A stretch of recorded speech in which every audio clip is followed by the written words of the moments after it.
Hello and welcome everyone to episode 217 of One Piece at a Time, the One Piece read-through podcast where we read and discuss 5 chapters of the One Piece manga each and every week. I'm your host, Derrick Bittner, and I'm joined by my wonderful co-host and freelance letterer, Brandon Bovia. How you doing, Brandon?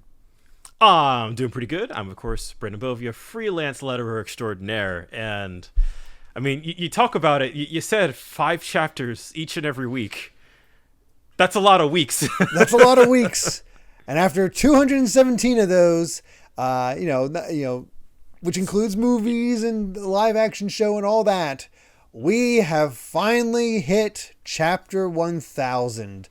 The chapter that everybody was talking about that got put One Piece back on my radar. And it's like, I should check back in on that. Because all of a sudden it just felt like everybody was talking about it because of the anime getting an increase in quality. It hit chapter 1000. The anime would soon hit episode 1000. All this stuff. So it's like, I want to read that again. But it's really hard to find the extra time. And, we need to monetize every part of our lives. So let's make it a podcast. In some ways, chapter 1000, if it weren't for chapter 1000, this podcast would not exist.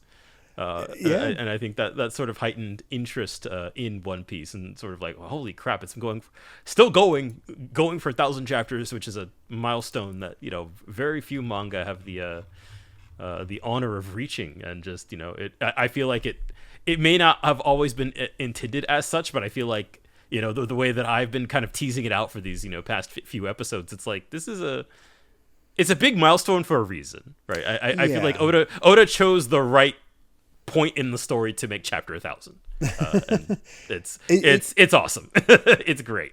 You definitely get the sense, though, that he had to finagle some things. Like, I got to pick up the pace a bit here in order to make this happen. I think once I realized all of the smile fruit guys that we kept encountering, is like, these guys probably had longer fights in an earlier draft of this. Probably. But also, I love how some of them are handled, especially the one grouping that we have this. In this set is like perfect, no notes.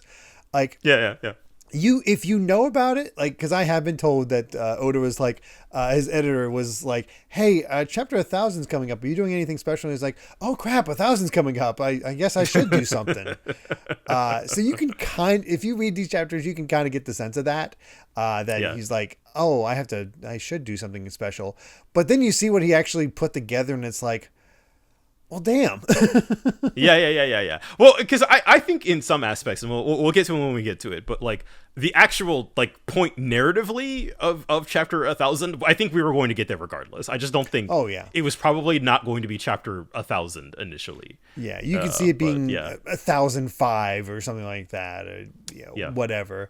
It takes a little bit. You also kind of tricked me because you're like, floor piece or whatever you were saying before, where roof piece, where it's just like, gosh, it's going to take forever for him to get to the roof. Everything's delaying him, so just like waiting for take longer and longer. But felt like people were really impatient. No. It's like the chapter 1000 is the beginning of what the fandom affectionately calls roof piece.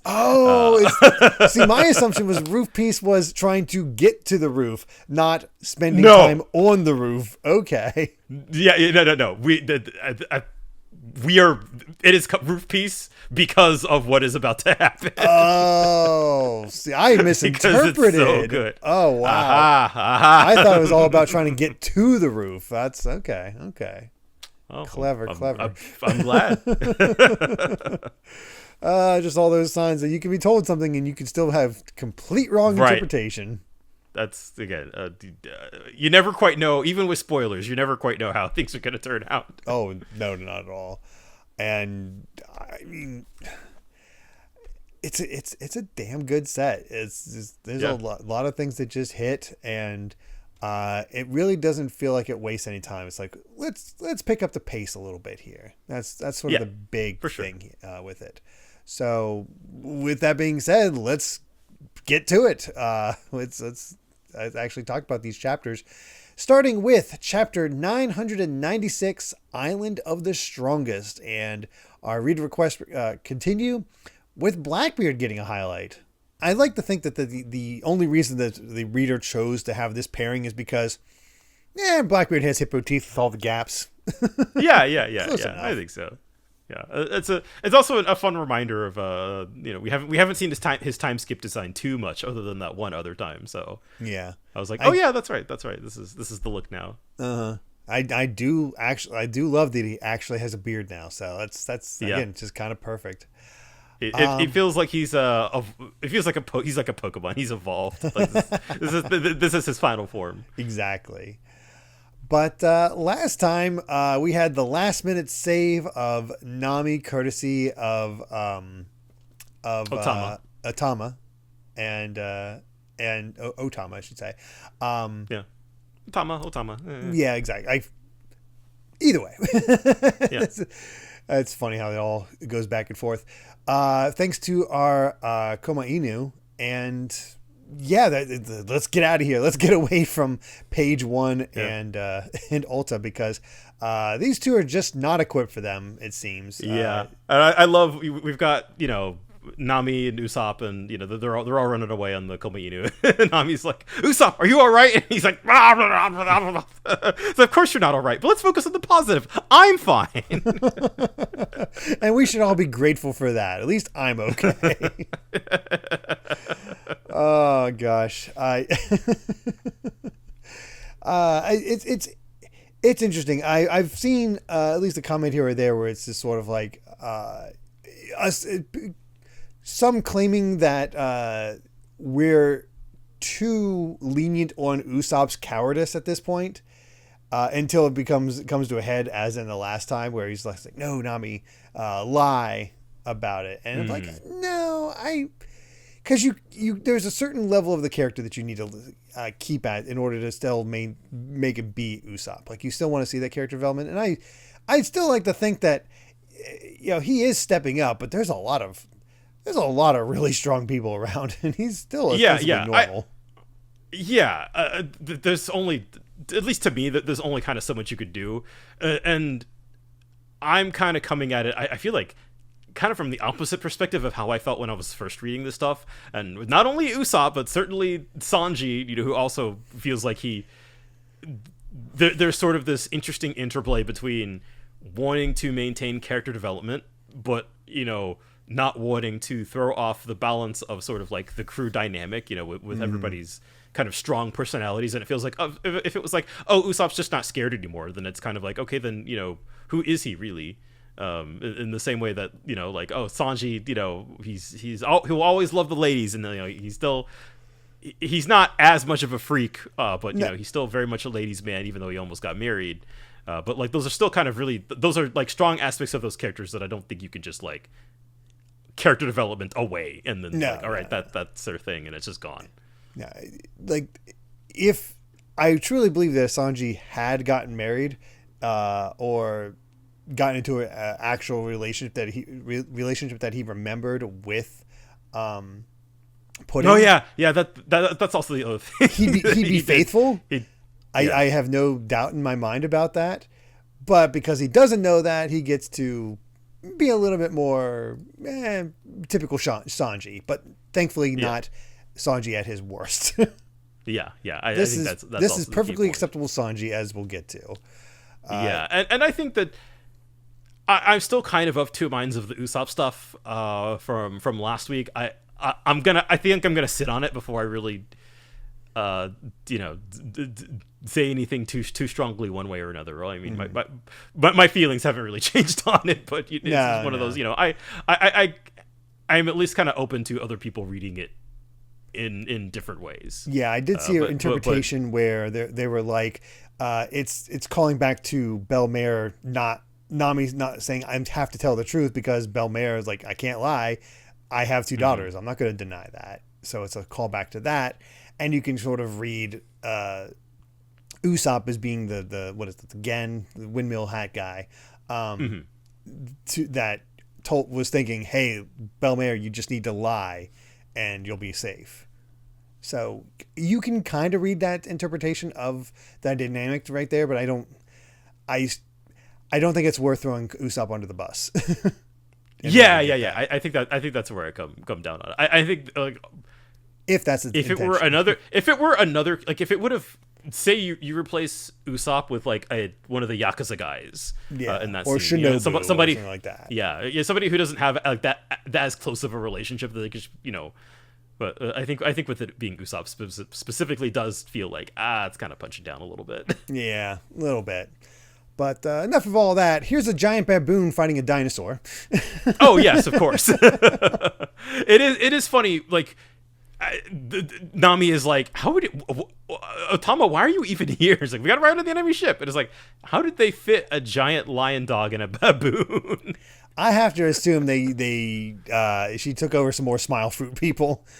You know what? That probably could get you to infiltrate pretty far. We've seen how effective she can be against those smile fruit people, so it makes sense. We'll take it. Yeah. And I also really like that, like, she's kind of serious here. The way, Nami's like, like the giant monkey's in trouble. Like, watch out. She's like, don't belittle his power, Nami. We came here as samurai. Like, and it's not really angled as like a gag. No, it's like she's. It's like Otama is here she's here to help, and like, no, she's, just as a part of the team as any other. Like, I think it's great, but I'm also just like, this child is in danger. Yeah, it's not a great place for her, but I guess we'll see what happens. In the meantime, time to check in on Yamato fighting the Armored Squadron as he is taking a lot of bazooka hits. Just to protect Momonosuke and Shinobu. Yeah, it's not going great, but and even Momonosuke is like, Yamato, you can't keep doing this, or Shinobu's like, hey, take Momonosuke and run, leave me behind. And no, Yamato's like, nah, Odin wouldn't do that. I'm not going to do it. I can't do it. So that's when Sasaki's like, you think you can protect that dead weight and still defeat me? That's kind of an insult. So let's take care of this. So I'm not going to lose my armor division. So I know you've made a mess. And he starts pulling out a blade that seems to be like a banded sword almost, like wrapped up. Yeah. I'm very curious what that's all about, but we don't actually see it. And I don't know who's gritting their teeth there, because we see the sword, we see Yamato sort of breathing heavy while saying Sasaki, and then we see somebody's teeth getting bared, which I think seems to be... It doesn't seem to be Sasaki's teeth, because his has that underbite, the two teeth going from above, and he's got that he's got the sort of question mark, the interrobang. So I think he's seeing something and he's like, oh god. Yeah. And because it's the same angle, I think it's Yamato. Yeah, I think we're getting a Yamato tease of like, oh, he has a devil fruit. But of course, before we get in any of that, here comes Frankie running away from Hotshot. Yep, and he's just like, oh, there you are, Momo. It's like, Yamato knows the crew. It's like, that's Frankie the Cyborg, 94 million berries. Ever seen anyone like him? He's done his homework. Boy, but here comes Hotshot trying to just smash Frankie with the giant club, disrupting everything and sending everybody through a hole in the floor. It's like, oh, right, down was an option. Well, let's go through the floor. All right, there you go. So, and I feel like we were kind of setting up, like, all right, we were setting up Yamato to kind of be the one to take on Sasaki. It was like, all right, Frankie, you take care of this. Luffy put me in charge of these two, and I like that Frankie's like, all right, I super got this. Yeah. All right, don't know who you are, but okay, here. if you say so, let's do it. And I love this. Yamato's like, just a moment. I at least can take care of that one, and just uses this Narukubara arrow and just one shots Hacha in the chin, just knocks him out. You want to talk about how strong Yamato is? Yamato is beefy, like holy crap. Just all right. This thing that is basically Oars level, just he is. He's taken out some big names already, or at least did some big hits on them. So holy crap. Good lord. And Sasaki's like, oh no. It's like, and Yamato just took Momonosuke down the hole, so we got to go after him. So get there. And Here's where we get an interesting line from Yamato. It's like, to Momo, it's like, you must survive. It's imperative that you survive. You are the one who must guide the world to the dawn. And it's like, man, there's more of that dawn talk stuff. There's more of that dawn coming in. So more and more. Oh, goodness. But where's I was asking last time, I was like, where the heck is Law and Kid during all this? It's the first time I've seen him in a while. Ever since he dropped off the Akazaya 9, and he easily takes out some guy with a dog for a neck or chest, whatever. And he's remembering that, of course, Korra saying the people of the D are known as the enemies of the gods.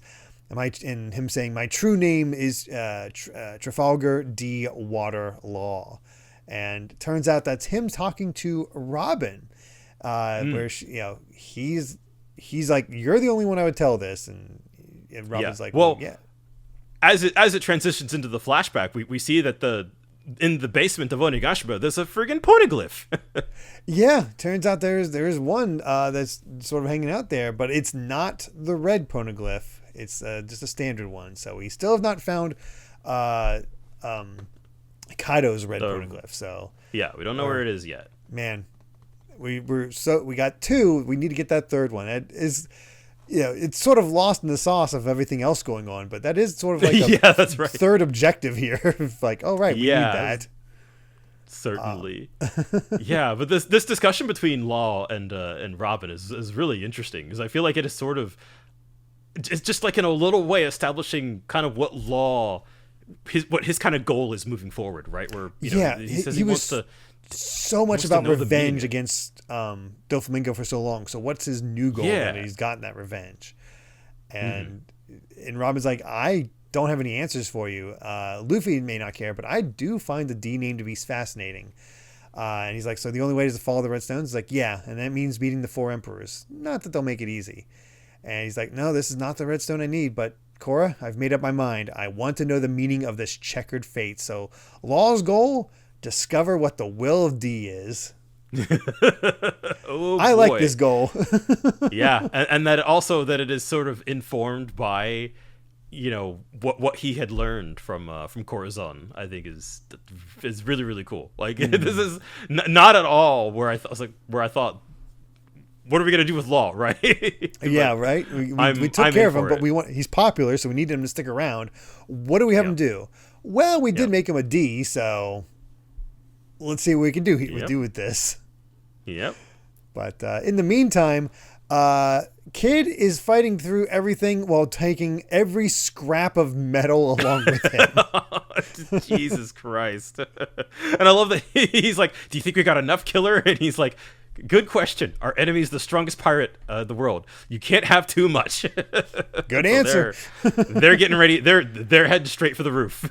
Yep. Speaking of the roof, it's not looking good for the Akazaya 9 as Kinemon just gets cracked across the face, and they got this brutal shot of him like getting ready to finish the job, and here comes oh gosh, why am I blanking on his name now all of a sudden?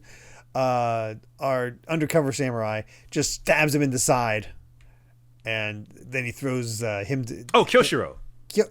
Yeah. I was looking for who you were talking about. I was like, oh yeah, there's Kyoshiro coming in to stab him from the side, but and then it tosses him aside, and it's just, all of them are beaten and bloodied. It is not looking good. Also not looking good. Yeah.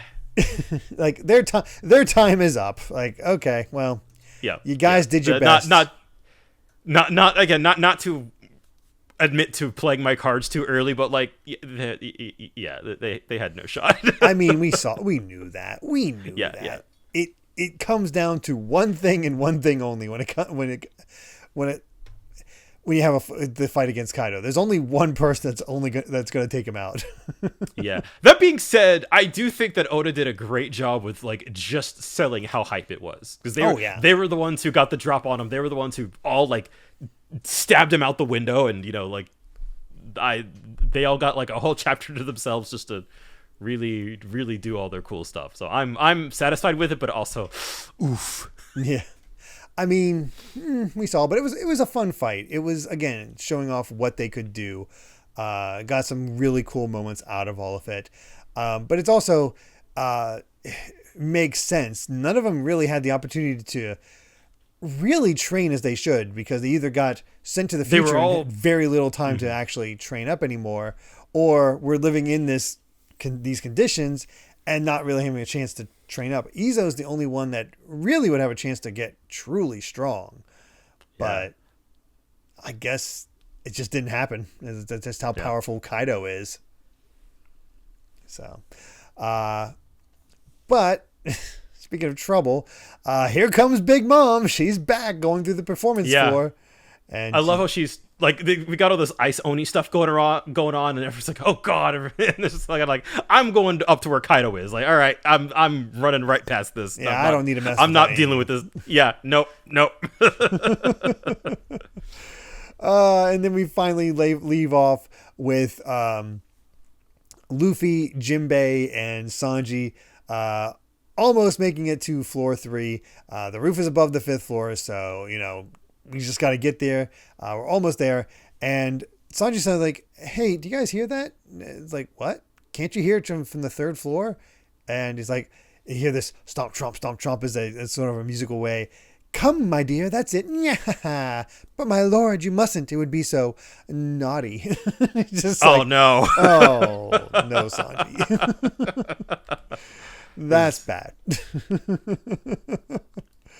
What a way to end the chapter. It's just like, a siren call for Sanji. That's not good. That one really felt like it was, we're getting a little bit of everybody. We got it. Like, you got to check in. Like, these are our players right now for this, for these coming chapters. We need to check in on where they're at now that we have all this other chaos going on. So here you go. And it's, I wouldn't say a lot's accomplished, but the setup is good. Yeah, pretty much. I think it's a necessary chapter. Oh yeah. You need to see some of that stuff, especially. I'd say the most important thing in there is just, again, getting Law's new motivation. Yeah. So, yeah, good stuff there. We do have an SBS before we move on, though. First up is, please draw Nami's climate act in an anthropomorphized form, asking in the name of all fans of Nami. Oh no. Okay. Oh goodness. Would you like to see the climate act? No, but I have to. It's about as sad as you'd expect, where it's just, it's somebody just splayed out on the floor, kind of drip with their nose dripping. Yeah. It's kind of sad. It's very sad. Do not let Oda create stands. Yeah. That's what I'm learning from this. Yeah, it's like a complete aside, but the anime by the manga artist, the new series from the creator of Full Metal Alchemist, Demons of the Shadow Realm, just came out, and it's kind of it was surprisingly, it's like a stand battle anime basically. Oh, okay. And so that got me thinking, like, Oda's versions of this would be so terrible. Very much so. I need to check that out because I've heard good things, and we talked about it before. So it's great. Yeah. First 2 episodes it's fantastic. It's good. Really. Good.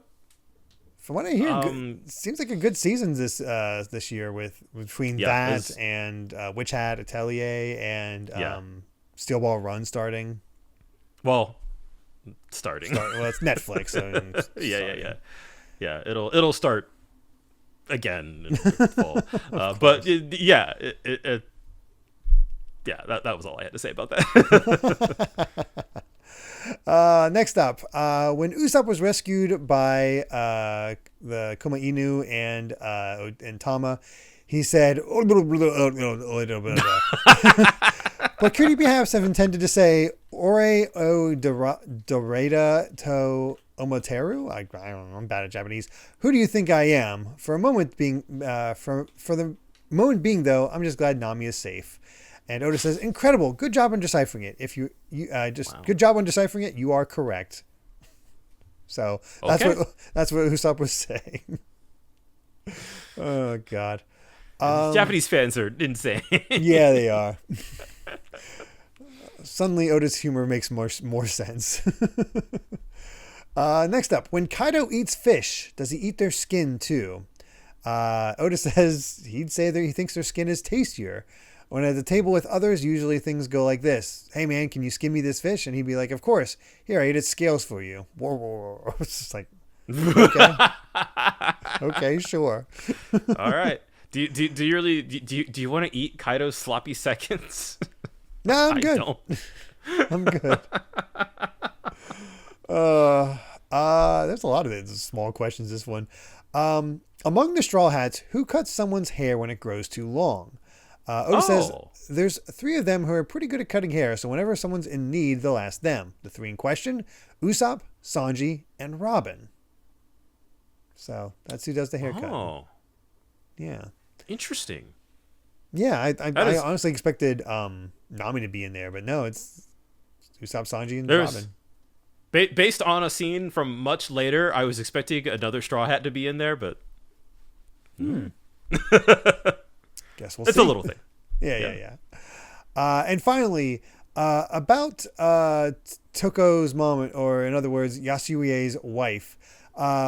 What type of person was she? So, our boss that turned himself in to fix the plan and for Kinemon to completely misinterpret Yasuie. What type of person was his wife? Is she still alive? And Oda says, long ago, Yasuie used to be married without any children, but after he lost his wife, he remained single.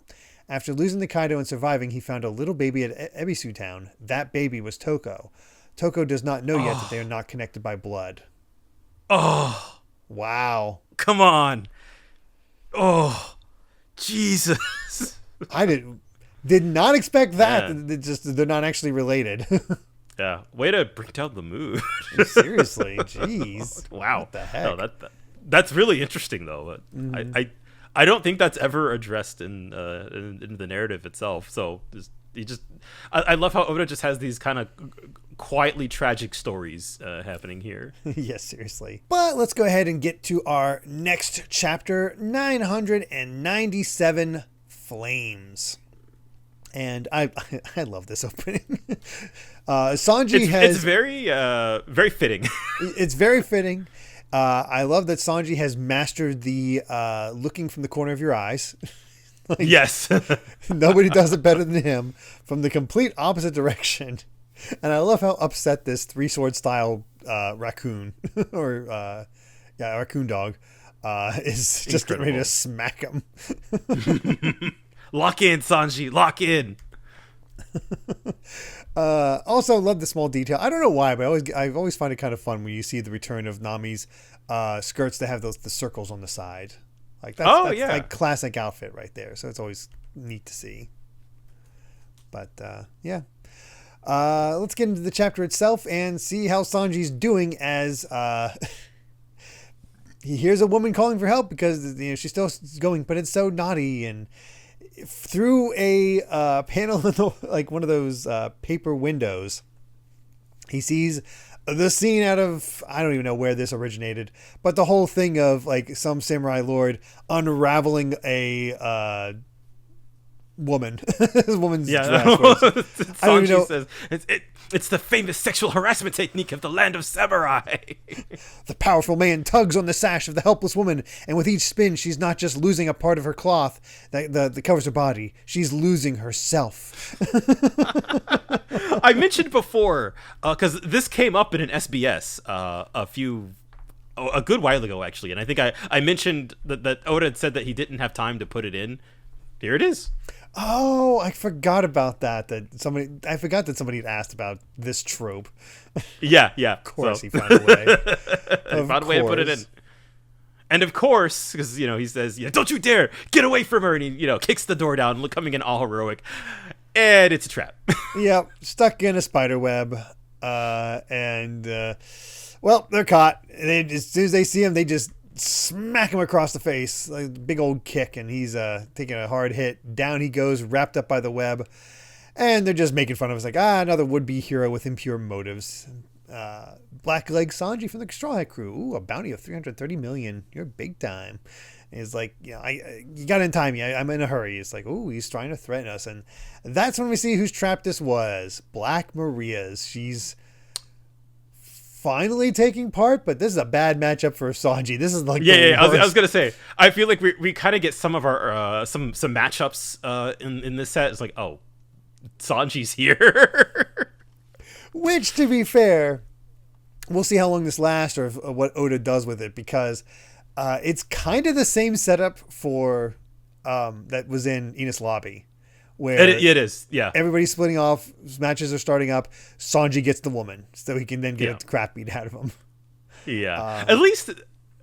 I was going to say maybe some of the other goons here are not women, but no, I think they're all women. Just the guy who's doing the unraveling is the only guy here. Yeah, and I think you can see often the panel with like the big reveal shot that it's Black Maria. Like you got some guys literally hanging in the back on the left there. Like those guys are dead.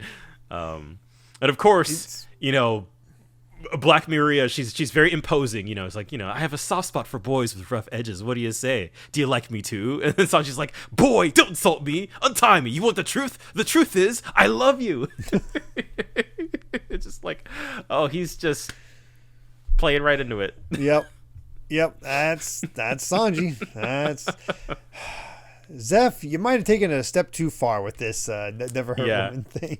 Yeah, and I love that we cut back to Luffy and Jinbei. It is like, where'd Sanji go? It's like, I don't know. He rushed off with a ferocious look in his eyes. They're just kind of like, it must have been something important. Yeah, that's it. Surely that's it, Jinbei.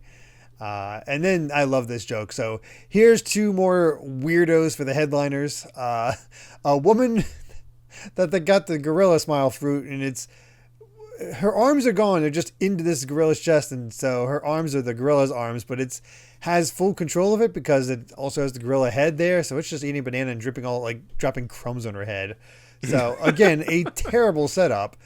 And then you got, honestly, a very inspired design with the snake, where like one side of the snake is one leg loops up through shoulder around to the other shoulder, and then it comes out the other leg. So the guy still has his arms and the appearance of legs. Like that's a pretty fun idea when it comes to a snake. It's pretty cool, but it's also just, God, it's so weird. I hate Caesar. I just, the more of these we see, the more it is like, man, Caesar really was just like a quack. You feel bad for these people, but they never seem that upset by it. They don't. They're mildly inconvenienced, other than Hold'em, who is constantly getting punched in the nuts by a lion. Which would also, of course, it's the lion's nuts too. So yeah. Oh God. The great thing about this is like, oh, we already let Kid get past, but hey, Straw Hat's coming up. He's worth 1.5 billion, so let's get that promotion to Toby Rapo. Let's do this. And then all of a sudden, here's some of the other samurais like, hey, Straw Hat over here. Oh no, it's the prisoners from Samurai, or prisoners from Udon, that were samurai. It's like, hey, you made a handmade ladder. That's right. The stairs are swarming with enemies. You can go to the fourth floor with this. This is a huge help. So, that just feels like, all right, skip. Skip. We're not going to bother drawing a panel of beating these guys. So rather than just one-shotting all the time, it's just, we're just not going to bother with these guys at all.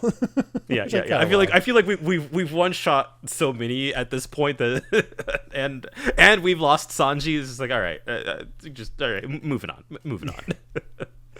Meanwhile, I love this segment right here, because Big Mom is riding her way to the roof, leaving the performance floor, and Zoro's looking up after, and everybody's like, oh, thank God the hag left. I thought she was going to wreak havoc. And as Zoro is looking up there, he sees the hole. I honestly, the first time I saw it, I did not see anything drop. I didn't notice the ooh in the next panel. Yep. I just was like, what does he see up there? Like because all of a sudden he just gets extremely still and extremely serious. Yeah. His expression just completely changes, and that, of course, is a great setup to all this, and just thinking about like, oh God, all this like Ice Oni stuff that is such a distraction. We see one of the Yakuza bosses, Basomasa. He's fully Ice Onified. We see Zoro kind of looking forth. He sees Chopper running around a bit, and he just Queen's laughing up, tears in his eyes, like, better run, And some guy is like getting ready to attack Zoro, and he just just no-sells him completely, just slices him and just sort of walks through. And you see Drake fighting Apu, and Apu's like, I have enough of you, Drake. And all of a sudden just ding, slashes up Apu. Apu's down. Big hit, shocks the hell out of Drake. The antidote flies up. Zoro calmly catches it and is like, wait, what? Everybody's like, what just happened? Dude, Zoro's done with this. Yeah, he just locked in like crazy. No more of this. And hands it off to Chopper, and it's like, hey, you can handle this floor? You'll live, right? Of course, I already figured out how the virus works. Knew it. All right. Yeah, the teamwork. That's Chopper like, hey, everybody, use fire on the ice Oni. The virus is fused with a gas that chills the body. Just look at me. Once you stop the chilling of your body, the virus won't reproduce. I'll make enough antibodies for everybody. I'm a doctor. I'll save anyone, friend or foe. So hang in there. Don't fall victim to a heartless creep like him. And the Queen's immediately getting his gun out. He's like, oh, you little raccoon, I'm going to show you. And Apu, you're both pathetic. Let's blast you. And Zoro, again, locking in, just cuts the Gatling in half and scares the crap out of Queen. Yeah. And I love the speech, too. He's like, what is this stupid game about? I didn't come all the way to this island to waste time on a bunch of nonsense. They say Kaido's the toughest guy in the world, so I'm here to slice him into pieces. And then just like, as he's like yelling, it's almost like there's an earthquake happening. You know, the ground starts shaking. And Brooke's like, is that Color of the Supreme King? It's like, I didn't do this. And that's when Robin fills us in on what exactly Zoro saw. And he's like, I know how you feel, Zoro. I saw it too. I saw what fell through the hole in the ceiling. That was Kiku's arm. And it's oh, it's not going well up there. We got a late start. I wish I could just fly up there right now, but neither route will be that simple as he looks at King and Queen. And wow, I wish I could just fly right up there. Yeah, that'd be really convenient. Oh, hi, Marco. I was like, yep, that's me. That's me. I mean, you guys are the real muscle, so what are you doing stuck on this floor? Need my help? It's like, hey, what's it's like, Marco, you're just a good filler for this. Like, need something done? Marco's there to just sort of help out. Exactly, yeah. It feels kind of like, especially now that, Big Mom left, it's like, all right, what do I just tell me what to do and I'll do it, I guess. One of the strongest men on Whitebeard's crew is like, I'm just chilling, I guess. I'm just having a little adventure after retirement. Essentially. Oh boy, but that shaking is still going on because Nami feels it. Tama is saying, I'm scared. Wait, I mean, I'm not scared, which I think it's really funny that she's declared herself a samurai. She's acting like Momo, where he's like, trying to act not scared all the time. It's adorable. And of course, Luffy knows is it an earthquake? It's like, it's an odd island, but the island is shaking. And everybody's like, well, this has never happened before. And the stones are shaking off into the water that's throwing off Law's crew. And well, that's not good. Stuck. Now we can't join the fight. It's like, cool. You extras, including the slave we saved back in back in Saboti. Continue doing nothing. Nothing. Yeah. And Black Maria just comments, so impatient, and kids freaking out. And Yamato has successfully made it outside the dome to the port. And it's like, okay, your life is top priority, Momo. Let's get a ship and get you away from the island. Oh crap, there are no Animal Kingdom ships. There's no sea. What does that mean? It's like, oh, I'm too late. There's no escape anymore. What's this? So what's this shaking all about? What is happening? And Yamato explains, dragons fly through the air by creating something called flame clouds, meaning Kaido sent Onigashima itself aloft. He's going to move the entire island to the flower capital. And that spread. That visual. Yeah. Onigashima flying in the sky. You want to talk about raising the stakes? Yeah. Yeah. Now we have a ticking clock because one, it's an awesome demonstration of Kaido's power. He can lift an entire island. That is crazy. Two, he wanted to make, Onigashima the new capital, the new flower, the new flower capital. rather than move everybody there, he's just going to move the island there to the capital itself. What if we took Onigashima and pushed it somewhere else? But also, with the sort of little comment about flame clouds, I forget if I pointed this out or not at the time, but you can actually see when we meet Momonosuke for the first time in Punk Hazard, and when he climbs out, he flies with Luffy. I was out wondering of a little if you pit. could see clouds around him that would help that. Yes, yeah. You can see him. You can see him with the flame clouds. Nice. This also leads for an potentially awkward finale whenever Kaido is beaten, because you have to assume the flame clouds disappear. So where's Onigashima going to be when they beat Kaido? Because that island's coming down. So, yeah, we could let it down gently. Sure. Oh gosh, but that's not even it, because Kaido is like, well, are you satisfied yet? Kozuki is finished. Wano, or more accurately, New Onigashima, will become a pirate stronghold. Let us begin the world of violence. And all right, stakes have been risen. Nobody's escaping from this island. Yeah.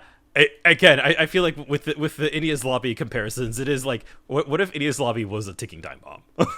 what if we put a little bit of Skype into here as well? Yeah. So all right, and again, it is no longer just about beating Kaido. I really do love sort of the increase in stakes and the increase in tension that we're getting here. Mm-hmm. Yeah, it's sort of like how in Fishman Island, we needed to have the giant ship almost collide with Fishman Island itself in order to properly make it like, oh no, there's an issue. Yeah. So, yeah, that's certainly setting things up. But we do have another SBS before we move on. And this one should be interesting. First up, I want to know how each of the Straw Hats like their fried eggs. Do they like them boiled and cut in half? Do they like them salty, etc.? And Oda goes, oh, what a fun question. Let's find out. So, Luffy, sunny side up, almost raw, with mayonnaise. Zoro, over easy, slow cooked with shoyu. Okay. Nami, sunny side up, coddled with orange sauce, of course. Usopp, over easy, coddled with ketchup. Sanji, over easy, coddled with karakuchi sauce. I mean, I like my eggs. I'm kind of curious about all these because I'm kind of boring when it comes to my eggs. I only have them in certain ways. Like I honestly, I'm more of a scrambled guy. Chopper. Okay. I was gonna say I don't know what karakuchi sauce is. I'm gonna assume that's hot sauce. Oh, okay. Yeah, I'm just not based off the word kara being hot and kuchi being mouth. I think that's hot sauce, but I don't know. Let's see. Just looking quickly, it's a barbecue sauce of rich flavor, which is used gochujang, spicily based on the sweetness, which has a substance in the taste of this brewing soy sauce. So, okay, so not quite. Yeah, a little bit of a. It sounds like it could. It seems more sweet than spicy, but maybe, yeah. Meanwhile, Chopper, over easy, slow cooked with syrup. Get that candy lover in there. Of course, yep. Robin, sunny side up, steamed with black pepper. Frankie, over easy, slow cooked with butter shoyu. Brooke, sunny side up, coddled with ketchup. So I love how it's just variations of everybody. And then Jinbei, sunny side up, steamed with salt. So there we go. Our other SBS is, our other question is, Jinbei-san, congratulations on officially joining the Straw Hats. I was waiting for you. Please tell us all the detailed character info for him that was given in the previous SBSs for the other 9 crew members. Oh. So I was going to get a rundown. All right. And I was like, sure, the letter also included all that I need to answer. It's all the details I've given about Luffy and the others up until now. His favorite foods were already revealed in One Piece's Viva Card data book are mozoku seaweed and vinegar and fruits. Beyond those, here's the rest. His least favorite food is parfait because it's hard to eat. His associated color and number is ochre 10, which 10 makes sense. Yeah, yeah. Position in the crew if they were a family. Father. So far, Frankie was the father, but now he's been relegated to be the pervy granny, which Jinbei is officially the father. So now Frankie's pervy granny, sure. Okay. He smells like the sea. His associated prefecture is Kagoshima. His associated country is India. So that's interesting for casting. Okay. Associated animal is a bear. I can see it. I guess because he's big and huggable. Yeah. His cooking specialty is bonito tataki, a Japanese fish dish. His sleep and wake up time is from 3 a.m. to 9 a.m. God, I feel that one. What goes on in his brain is virtue, fist, water, wiseness. So virtue gets in there twice. I love Jinbei, man. He's fun. What a lovable character. Profession, if he wasn't a pirate, a train station attendant. Okay, sure. Does he chew or swallow ice? He swallows it. His favorite season is autumn on a summer island, and his associated flower is a peony. All right. That's a pretty impressive rundown, all things considered. Yeah. That he figured out all those details. Yeah. Thankfully, the person provided him. That way Oda didn't be like, oh, God, I have to search through all these and figure out what the hell I said about all the other Straw Hats. Yeah. Would have been a pain in the butt. Oh, yeah. But let's go ahead and get to our next chapter, 998 Ancient Types. And just on our villain arc, apparently, because here's a Neru kicking back, listening to music with a cat, which, honestly, that looks cozy as hell. Yeah, with the rumor that Itaru is based on Eminem, I'd like to think that he's listening to some rap music. I know. I was thinking the same exact thing. It's just funny to think they're relaxing like that, and it's just Slim Shady playing. Yeah, exactly. I think with the rat in the corner, like kind of hands on his hips, looking a little judgingly, it just kind of like he doesn't approve. No, he does not. It's a nice reminder that Inaru's design really is pretty sick. It's pretty great. Yeah. Yeah. But we get into the chapter itself, and just confirmation that Onigashima's flying. That's not good. It's not falling, and oh crap, Kaido can do that. So. Yes. And then also, what is Marco doing here? Yeah, why is Marco here? Whose side is he on? And then all of a sudden he sets Chopper on fire. As one does. It's just like, and they're all like, "What? Hey, what's going on?" And they both. I like that both Brook and Zoro are trying to, attack him. He's like, "What the heck? Yeah. You set our Chopper on fire."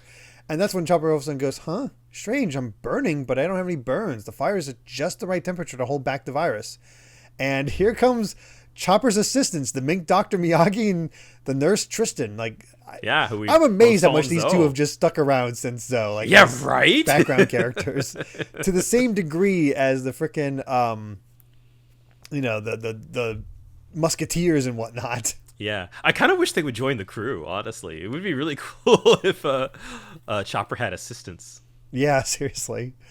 Oh, gosh. To be honest, I could see the Minks joining up in the Straw Hat fleet.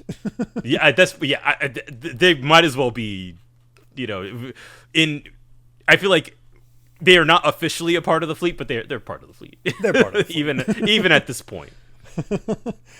Honestly, if they pull this off, and since Wano has no association with the world government, they pretty much have an entire island as part of their fleet. Yeah, they've got a giant elephant and samurai.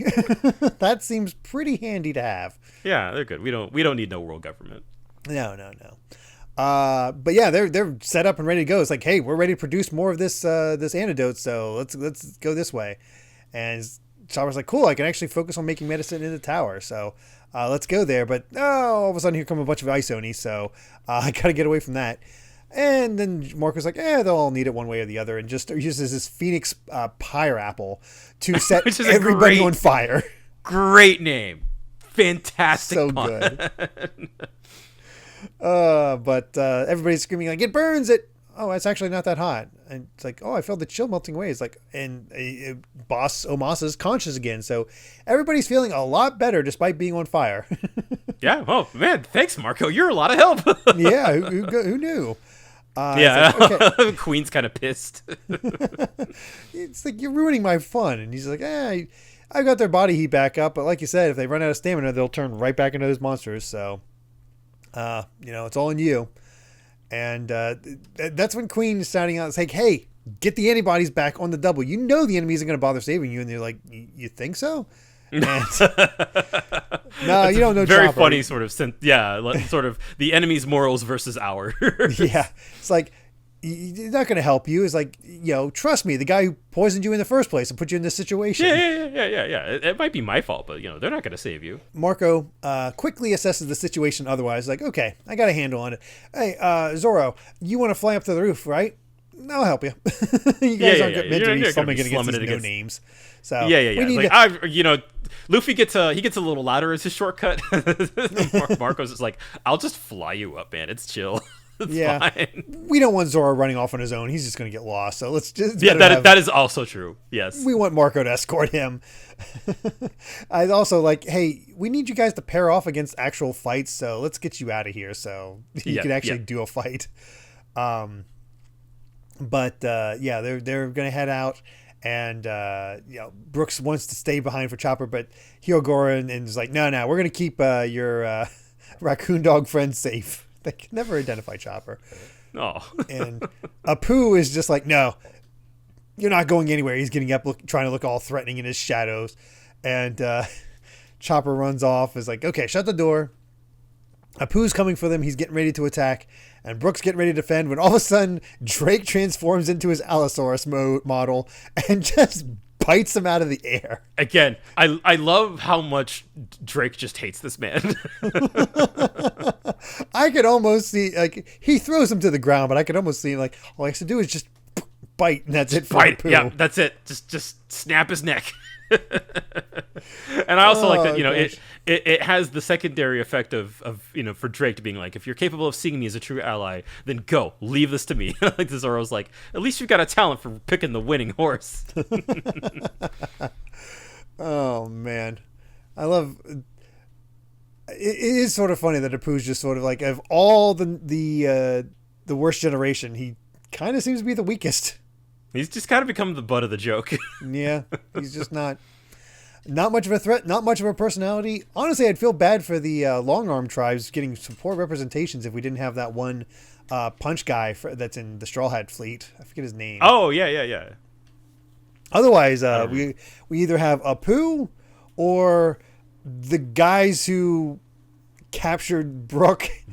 Oh, yeah, that's right. And forced him to, got him, well known, but, we're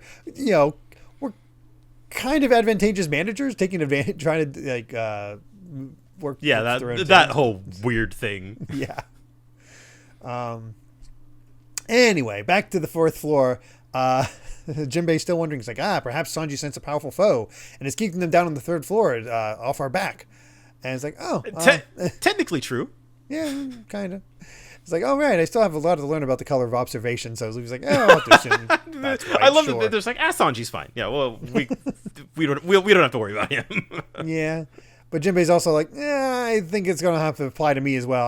We'll need one of us to stay here. So I'll make sure there's an opening. So keep going, Luffy. So Jinbei's been held up by whatever's happening on this floor. Meanwhile, we're checking back in on Frankie, who is unleashing against the armor squadron with all of his cannon fire. And Sasaki's like, all right, enough. Make way. And he just sends the Frankie robot just flying backwards. Because it turns out that Sasaki has the Triceratops dragon fruit. Yeah, and also he's huge. Oh, he's massive. Holy crap. Somehow just gained like 50 feet. I really like the design of Sasaki as a Triceratops. I honestly think I like it better than his normal form. Yeah, and I think it's a good matchup for Frankie. We kind of got the feel like the personality wise, he's very head on. Mm-hmm.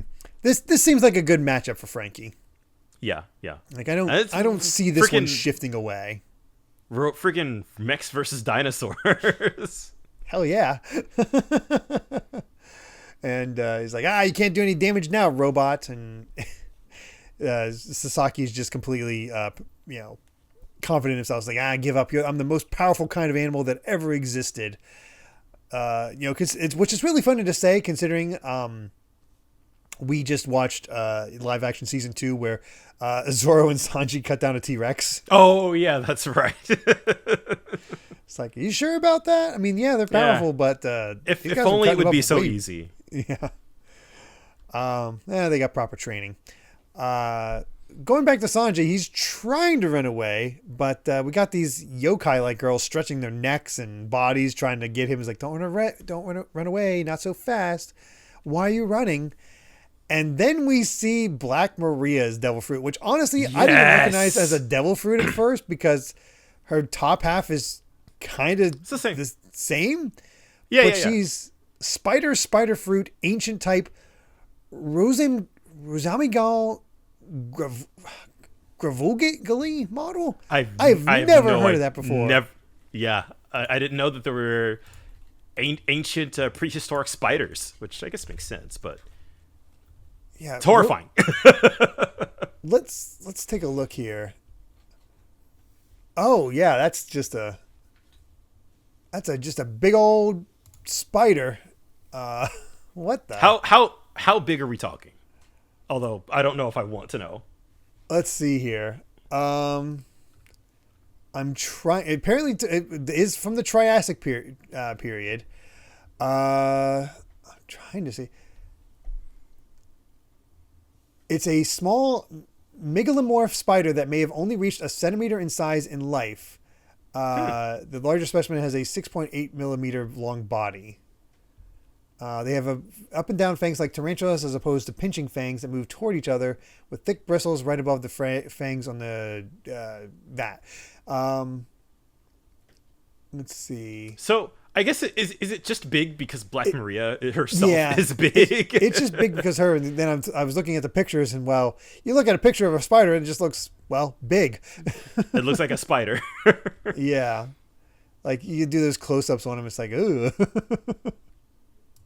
So, yeah, that's interesting. To be fair, though, they're nasty looking things. Oda definitely toned down how ugly they are with that silly face. Yes. Which it honestly reminds me with the silly face. It's like that's so different from most traditional. It's because this is not a smile fruit. This is a regular one, and yet she has the whole face thing of another one, which we've not seen before. Where I guess this is her half transformed form, I assume, but. Yeah, but even then, like the fact that it doesn't transform her whole body, you're right in that it is sort of not really what we see from zone type devil fruits usually. So yeah, that is interesting. That feels like SBS material.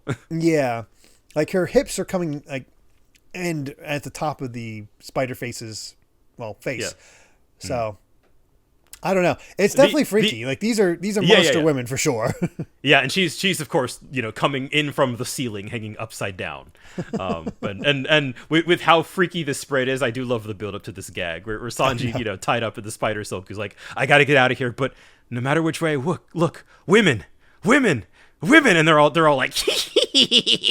They're all creepy and gross and disgusting, and Sanji's like, what is this place, heaven? Like, there's something wrong with this guy. That is the kind of Sanji gag that I really like. Yeah, that's when his chivalry just pays off in spades, where he's like, I'm down for this. That's pretty funny. Like, you be yourself, Sanji. yeah you go be your freak self. Yeah, I also like how we're not getting all dinosaurs, because turns out who's Jinbei up against? Well, who's who? No, wait, who's he up against? Who's who? Who's who? We should set up for that joke at some point. Yes. But he's a saber-toothed tiger, which is a fun decision, especially with the cat theme of all his minions. Yeah, but, it's interesting that I guess that all the Toby, well, I don't know about all, but at least these Toby Roppo all have subordinates that are kind of themed after them, which is fun. Which, boy, man, we like Jinbei having to fight all these dudes. Yeah, I mean that's definitely one way to challenge Jinbei when he's this strong. But I do love this conversation. It's like, well, great. Straw Hat's gone on, and he's sure to bother Kaido now. Would you stop picking on my subordinates? Have a little pride, former warlord of the sea. And Jinbei's like, nah, I prefer my more prestigious title, Helmsman of the Straw Hat Crew. Like, you tell him, Jinbei. You tell him. I love how he's so ride or die. It's wonderful. He is. Yeah, no, it completely earned. Yeah. It's like, oh, I only thought of that because I saw you once when you were a warlord, but that doesn't matter. It's like, maybe if I see your face, I'll recognize you. You'll never see it. So I'm like, what's the connection here? I'm quite curious what that's about. We're setting up a little something there. Yeah, that's definitely fun. Of course, we're showing off more of our dinosaurs with, well, here's Page 1 and Ulti again, so we've seen them before. So yeah, they are really trying to find Usopp and Nami. They are not happy with this. They've defeated the giant monkey, so it's not going well there. Oh. And I think with that, have we seen? I think we've seen every Toby Roppo transform now, right? I believe so. Yes. Yeah. So there we go. We have our rundown of all of our powers, them, like all of our main enemies, and what they're able to transform into. So that's good. That's fun. I think they all have ancient type devil fruits. Which thus the chapter title, but right. Also, something I just thought of, and I should have brought it up during the when Onigashima rose up into the air. Mm-hmm. Brilliant way for Oda to keep Big Mom's family out of it. Oh yes, yeah, because now they're gone. Yeah, they're like, okay, we're not going to throw all of Big Mom's crew into this situation. It's just going to be Big Mom to keep it simple. I think there would be too much happening. I think Perospero is here. Yes, Perospero is here. Yeah, he's on the but he's already been defeated by Carrot, so that's over. There you go. But I do kind of wish we had seen a version of things play out with them all here, but it would have been too much. It would have been a lot. Yeah, I respect the decision to just kind of like, all right, we already fought them once. Let's just cut it. Mm-hmm. And I mean, we don't really need them. We have Kaido's crew to hype up the Straw Hats. We had Luffy defeat the strongest member of Big Mom's crew. Yeah, we don't need to prove anything. Like the focus is Kaido. So let's just yeah, very much so. Yeah, I do like the set. I do love that Ulti is absolutely gunning for Nami though. So I'm curious whether we're kind of setting that up. She'll actually go against Nami, or will Robin get a fight? That's the other question. Yeah. Will Robin get a fight? Yeah. Where is Robin? Who knows? Who knows? But fortunately, Yamato has found a hiding place in a storeroom inside the dome that nobody will come to. So they found a place that they can rest up and get Shinobu bandaged up, and Momo's already looking a little bit better. So they're all good there, but they're also with a giant dragon statue that seems to have it looks like it got punched in the face. Yeah. But it's a statue of a dragon that was in the past placed at the entrance to the island, but my friend destroyed it, so they discarded it here. A friend? Yeah, a man who came here years ago to kill my father, and who's in the background? It's Ace. Of course. I feel we're finally paying off one of the threads that we started Wano with, was like learning that Ace was here. Yeah. And then going, wait, why was Ace here? What was Ace doing here? That's the question right there. So. Yeah. So crazy. There you have it. Yeah. That he at least one of the things he was doing was supposed to come kill Kaido, which is just nuts on the face of it. Well, let's go ahead and move on to you want to reflect, but the chapters really are just move. Oh yeah. The forward momentum. This one is it's great. And how we're gonna celebrate 1,000 logs. Well, with $9.99, here's the first part of our color spread with 1, and you're like, well, complete the poster by combining with the one included in the next chapter. So we get half our side with Frankie, Usopp, Zoro, Sanji, Chopper, and Robin. Just surrounded by gold. Oh, just yeah. gold So much treasure. Everywhere. Yeah. Chopper has a shirt with 1,000 on it, so kind of perfect. We'll have to see the rest next chapter. For now, though, let's get into the chapter itself, because this chapter is called, I should have said this earlier, 999, The Sake I Brewed to Drink with You. That is a long chapter title. Yeah. But apparently somebody's calling Ace, because we have flashback territory here, because like, Ace, we got to go back, and Ace is kind of out of breath. Is like, who are you? Name yourself, as he's fighting Yamato. It's like, you go first. All right, I'm Ace. I've come here to take Kaido's head. Oh, well, my father and his men are on an expedition. You won't find a single officer on Silent. Wait, father? Wait, that's Kaido's daughter? Like, no, son, but they don't know that. Yeah, they don't know. It's like, and we check around. It's like, so many people knocked out from this raid. It's like, surely we've had enough violence for now. Not that I have any obligation to protect this island. And that's when Ace notices that Yamato has the cuffs, which I like how, obviously we don't know how far it's hard to say how far into Ace's career that this is, because ostensibly it's still before Luffy set out on his journey. That is true. So sometime before that, but it's still really interesting to see, and who knows if Ace got the ability later, that he does not have the level of hockey that Usopp, that Luffy just, oh my God, the level of hockey that Luffy just got that allowed Luffy to remove those chains.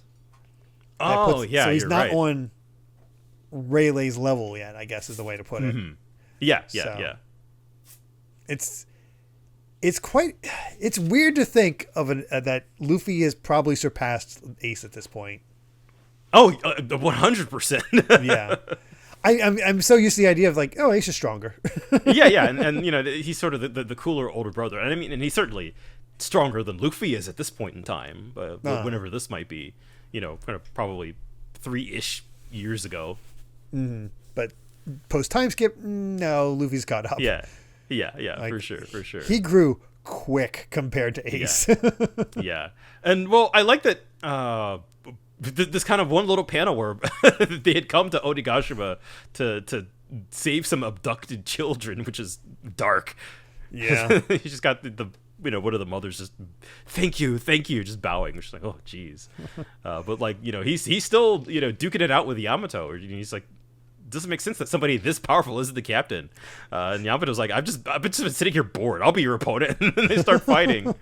But then I love that, like, they kind of form this bond. And I feel like as soon as Ace notices, like, oh, Yamato doesn't have, like, a free will of his own, you know. And especially the way he's like, you can't choose your father, Yamato, which is, I feel like it's coming from a very personal place. Yeah, he's like, you hate your old man that much, you know, forget about the cuffs. Why do you let him chain your heart too? And so I love this, that, you know, like he's trying to free Yamato in his own way. Yeah. And it's like, no, young Master Yamato, don't. That's a symbol of Master Kaido's power. And it turns out that Yamato had knocked the head off that statue. Yes. I think he did it just to demonstrate that, like, I don't like my father. It's like, I wish I could leave. Yeah. I want to sail out into the sea and go on adventures. I want to live as free as Odin did. And that gets Ace smiling. It's like, that's the spirit. And then he punches the statue, ostensibly to cover for him. Yeah. And then next thing you know, they're drinking buddies. Yeah, they're drinking. It's all good. They're laughing it up. It's like, it's such a shame that we when we get along so well like this. It's like, if I ever get these off, I swear I'll go out to sea too. What's it like out there? Are there lots of young folks making a name for themselves? They're like, well, there is this Kevin something guy. No, he doesn't matter. Yeah, it's people are talking about him, I guess. Again, ties into Cavendish's timeline where he is upset at Luffy because he stole the spotlight. It's before Cavendish had the spotlight. It's like, I'm on my own level, of course, but I hear about guys tearing things up on the seas. Kid in the south, Law in the north, Beige in the west. Again, this is, who knows how long before Luffy set out, but it can't be that much. Yeah. Late time before that. It's fascinating, and really does show how quickly Luffy rose to fame. But of course, that's what Ace expected. The toughest of one of them all won't be setting sail for a few years yet. Well, yeah, that's the thing that confused me. It's few years. So who knows what I'm really kind of unsure about where the timing is, because I feel like if we're talking about the big up and coming, the other worst generation, they all started before Luffy for sure. At least some of them did, but like not by that much. No, and especially because this is an Ace that's already with Whitebeard. Yes. Yeah. So, and that happened pretty soon. So I think this might be just a slight mistake on Oda's part. Yeah, it could be one of the, because again, we're reading the weekly versions now, so like this is the kind of thing that could be corrected. I feel like somebody's going to ask about this at some point in the SBS. So just we're like, at what point in time was this? Yeah. But on the other hand, I love that Ace is like, he's got to be massive, trust me. Like, how many times are you going to mention your brother? I love that one consistent character things, like Ace and Sabo will, and honestly, and Shanks too, like they will just talk about Luffy nonstop. And you want to put Kobe in there too, right? Like there's all these people who just will bring up Luffy at any opportunity. Look at the reverie with all the Luffy fans there. They go, it's like, you're a Luffy fan. I'm a Luffy fan. It's like finding that one person that's into the fandom that you can't really talk about. Like, you're into it. I saw it. That's a very obscure shirt you're wearing that nobody would pick up on unless you're an actual fan. That's awesome. That's like something Bartolomeo would say. Yeah. Yamato goes on, and the flashback ends saying, the truth about this dragon statue is I broke it first, but then he said, this is a warning to Kaido until the next time I show up here. My father was furious, but he never saw Ace in person. So Ace just missed out. And Momo's just like, wait, there was a pirate who was trying to save Wano? Wait, father? Yeah, Kaido's my father. And he just I love this visual gag of Momo just backing up is one thing. I love the blank look on Shinobu's face as she just rolls away as fast as possible. Yeah, well, I love that, like, Momo, like, he jumps back so fast he bonks his head on a crate. Oh, yeah, I forgot to mention that. But don't worry, I hate him. I told you, I'm Odin, right? That makes even less sense. That's great. And I list from a distance, I believe I understand the story now. I appreciate your help. Stop being shy. Come over here. Get away from this person. That's such a great gag of just them being horrified at Yamato. It's such a great interaction between Yamato and these two. Yeah, because he's such a pure little, like, puppy dog. I was like, well, why would you tell us about that man? Ace died 2 years ago. Oh, I didn't know. You see, he was... And that's when we move over to Tama, where she's learning about Ace's face. Like, yeah, that's right. I believed in Ace, and that's why I've been working to be a kunoichi. But big bro Luffy couldn't give me the news, bad news gently. He's got no delicacy. He's like, that's... And Nami's just like, I'm sorry. That's just what he's like. But Tama, that event was really painful for him, too. It's like, what? So, oh, no. Time for her to learn some things. Awkward. Yep. But back to the performance floor. Queen wants to stop Marco from lifting up Zoro. Don't let him get away. And they're like, but he saved our lives. You want Master Queen to kill us? Like, what do we do about this? Our morals are being kind of conflicted in this whole situation. Moral quandary. And Marco just goes like, look, I'm not going after Kaido at this point. He's like, Robin, Bone Man, run into the castle. Oh, I think that's actually the samurai who's saying this. It's like, all right, we will, if you insist. And that gets all, outside of Chopper, that gets all of the Straw Hats out of the performance floor, because thank goodness. They're saying, I got Marco, and there's a sword going through his head because of he's incorporeal thanks to his Phoenix fruit. And up they go. Phoenix form flying up. It looks awesome. And there he goes. It's like, yeah. And even he's thinking about Ace at this point. It's like, please, Pops. And like, no, you idiot. How many times have I told you, Ace, and this is Whitebeard at this point, you know who used to be the 2nd Division commander before you and why the position was unfilled for so long. And so I was like, That's interesting that they waited for him. We only learned of Odin's death several years after it happened. We considered moving on Wano many times, but never did in the end. Could you imagine what would happen and how many would lose their lives? And Lisa's like, well, just let me go on my own. I made a promise. And this is after he had returned from there and meeting Yamato. And Whitebeard puts a stop to that quick. It's like, you think you can vanquish the man that Kozuki Odin could not? Don't be conceited. Which I love how he's much got a point. Yeah.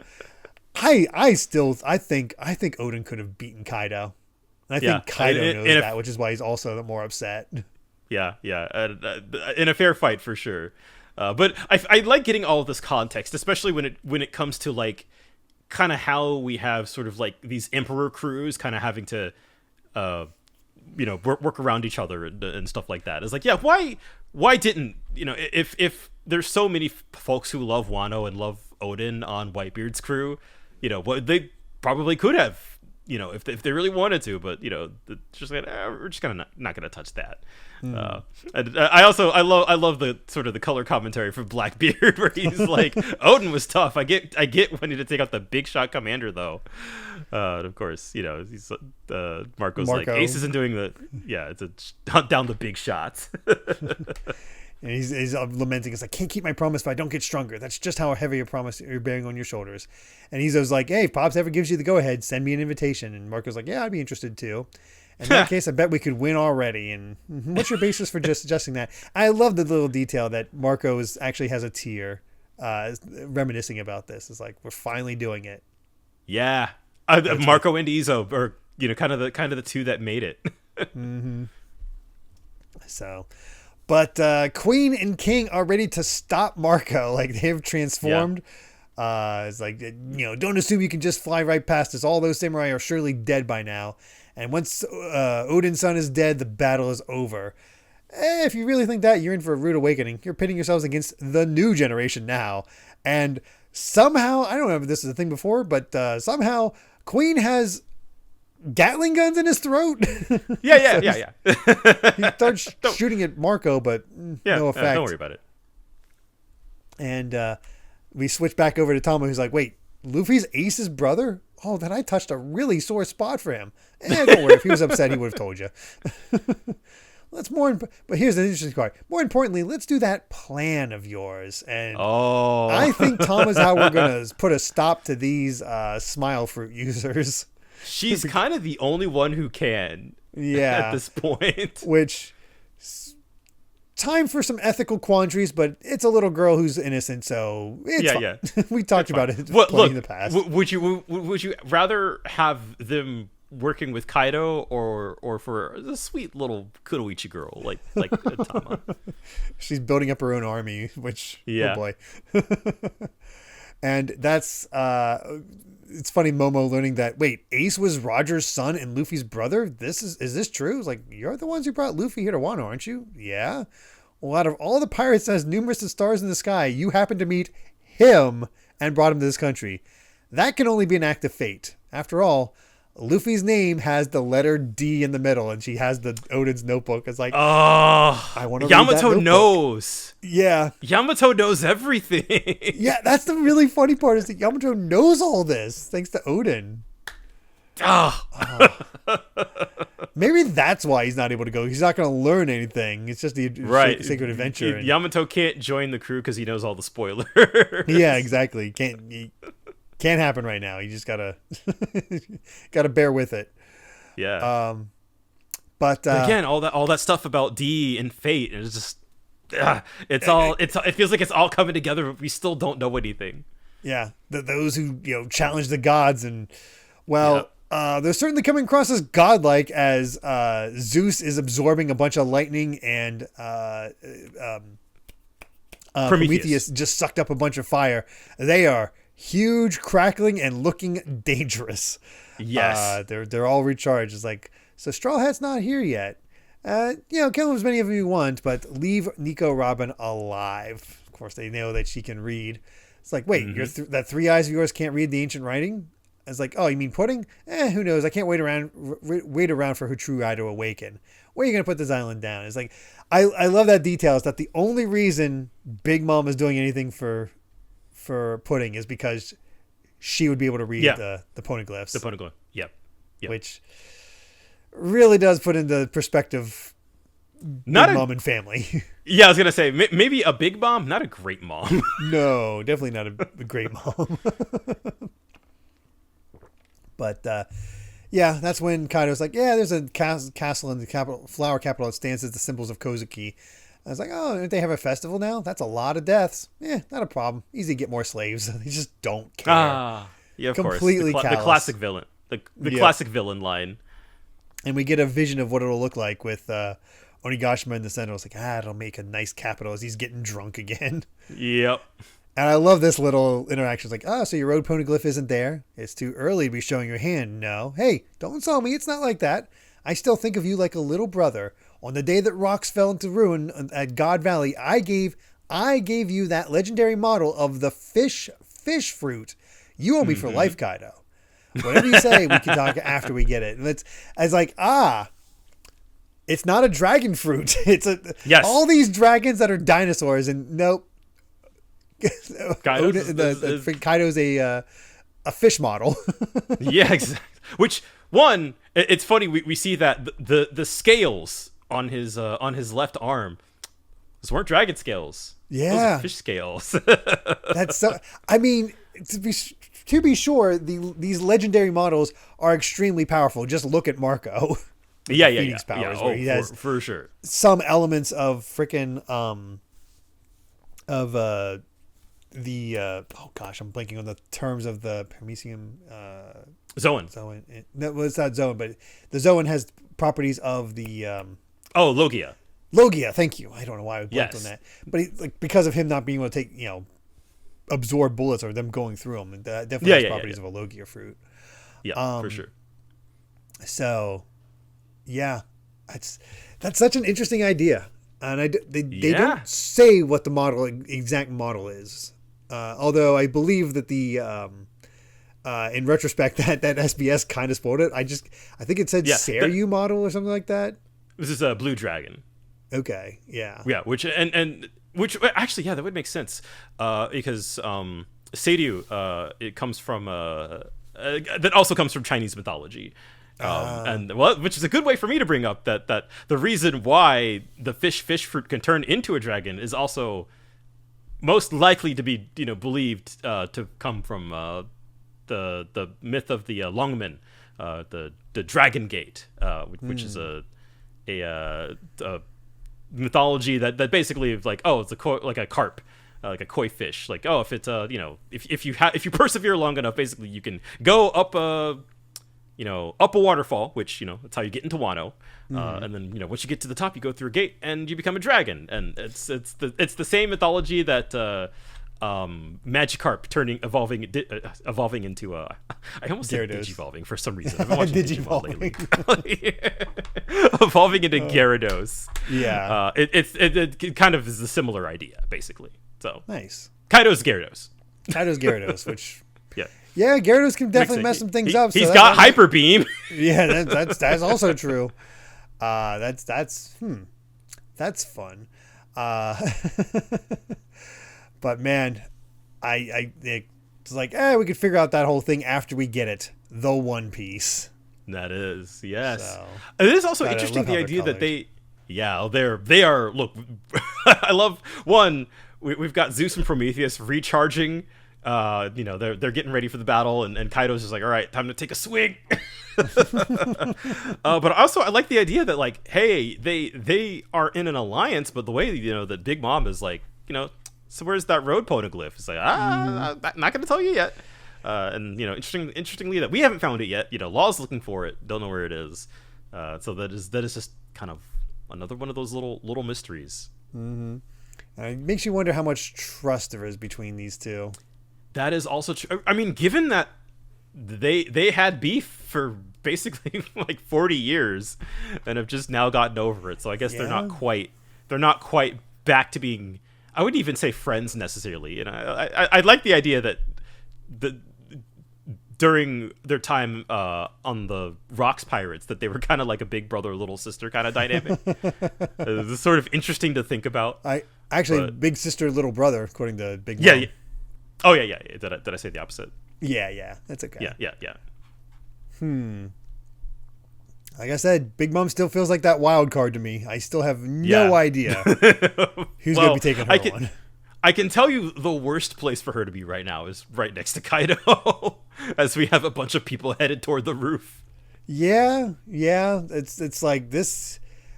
We're headed for a hell of a clash, but before that, let's finally do it and get to chapter 1000. Wow. Straw Hat Luffy. Which is also just a great title for chapter 1000. Absolutely. Fantastic. And we see our other side of the poster, which features Brook, Nami, Jinbei, and Luffy. And what are they all up to? Well, everybody has all this treasure around him, but what's Luffy doing? Eating meat.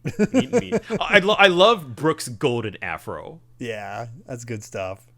Love the golden sword that Jinbei has. Honestly, it looks pretty good with a sword. I'd be kind of down with that. Yeah. Wow, you can, give up the kung fu. Yeah. Oh goodness. So let's get into the chapter itself. I'm ready. Luffy has reached the 5th floor and discovered that the Dogstorm Three Musketeers might not have done anything against Kaido, but they took out everybody on this floor. Awesome. So it's cleared the way. It's like, this is the only thing we can do to help, but go ahead. The stairs to the roof are just before you. And I mean, I love this interaction between Luffy and Shishilian. It's like, oh, thanks, Lion Viper. It's Shishilian. Don't worry, I haven't forgotten. I remember how you, and it's like, it's talking about, he thinks you're talking about the name. It's like, no, I remember how you guys risked your lives to protect Raizo, and thanks, I'll be back. And that just gets Shishilian to break down crying. Oh, it's like, dude, I feel like with a chapter called Straw Hat Luffy, like this is just, we are going to characterize the heck out of Luffy. We are going to reinforce all of the things that make Luffy who he is, and the chapter starting off this way. And it really just kind of boils down to who he is that, like, he might not remember your name, but he is going to remember, like, a good deed that you did, especially if it's a good deed for him. Like, he will always pay that back. And the way that he says, you know, his first concern is, thanks, I'll be back, you know, like that he is still kind of worried about them, and, you know, that he's still thinking about the, you know, Shishilian and the Musketeers, that like that kind of, you know, repaying the, you know what I'm trying to say. Yeah, repaying the favor. Yeah, exactly. And yeah, that he doesn't rewarding forget them for their bravery and what they've done. Exactly. And helping friend and all that. Yeah, it's pure peak friendship. Also, I just noticed something odd about Queen. His neck as a brachiosaur. Oh, yeah, good observation. Because you have like this fleshy base, and then it kind of looks like, and then his fleshy regular part, but then the middle part is like a tube. He can stretch his neck. What about it? What the hell is Queen? What did he do to himself? Don't worry about it. Queen's fight is going to be weird. You just feel it. You know it's going to be weird. But you know what I also like is both King and Queen, they're just like, they're trying to fight Mark. They can't really handle him. Yeah. Mark, just like, but Marco doesn't directly fight him. He just sort of grabs a hold of him so they can't do anything and just tosses Zoro up through the hole. It's like, well, I can't make it there, but I can get you up. So yeah, exactly. It's just like, all right, just boink. It's pretty great. Yep. But then we move on back to Momo. It's like, D? And this is in my father's journal, and she just, excuse me, Yamato is just like beaming. I love that smile like, he has. Like, this is the time that he has been waiting for like 20 years. I was like, honestly, I never truly believed I would get the chance to meet you. This is for you, of course. I picked it up out of the river at the foot of Odin Castle on that terrible day. Someone must have kept this journal safe from the burning castle. It contains everything there is to know about Odin's grand life and the world he experienced. I'm going to guess that was Toki. I think Toki saved the journal. I can't think of anybody else at this point, so like, yeah, I'd believe that. Yeah, so we'll maybe we'll find out, but that's just base guess what I would assume. And he's just talking further, like, oh, you were born on Whitebeard's ship, weren't you? And then you went on Roger's ship. They said that in the future, over 20 years later, the new world here would be overrun by young, powerful new pirates. And it's so great to showcase Law and Kid and Killer.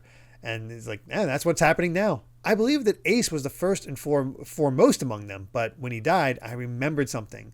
And that's, this one kills me. This part is so rough. This scene, it's rough, but it's so good. Yeah. Where Ace is freaking out and saying, shoot, that was a slip of the tongue. I wasn't supposed to say that. You didn't hear that. Forget about it.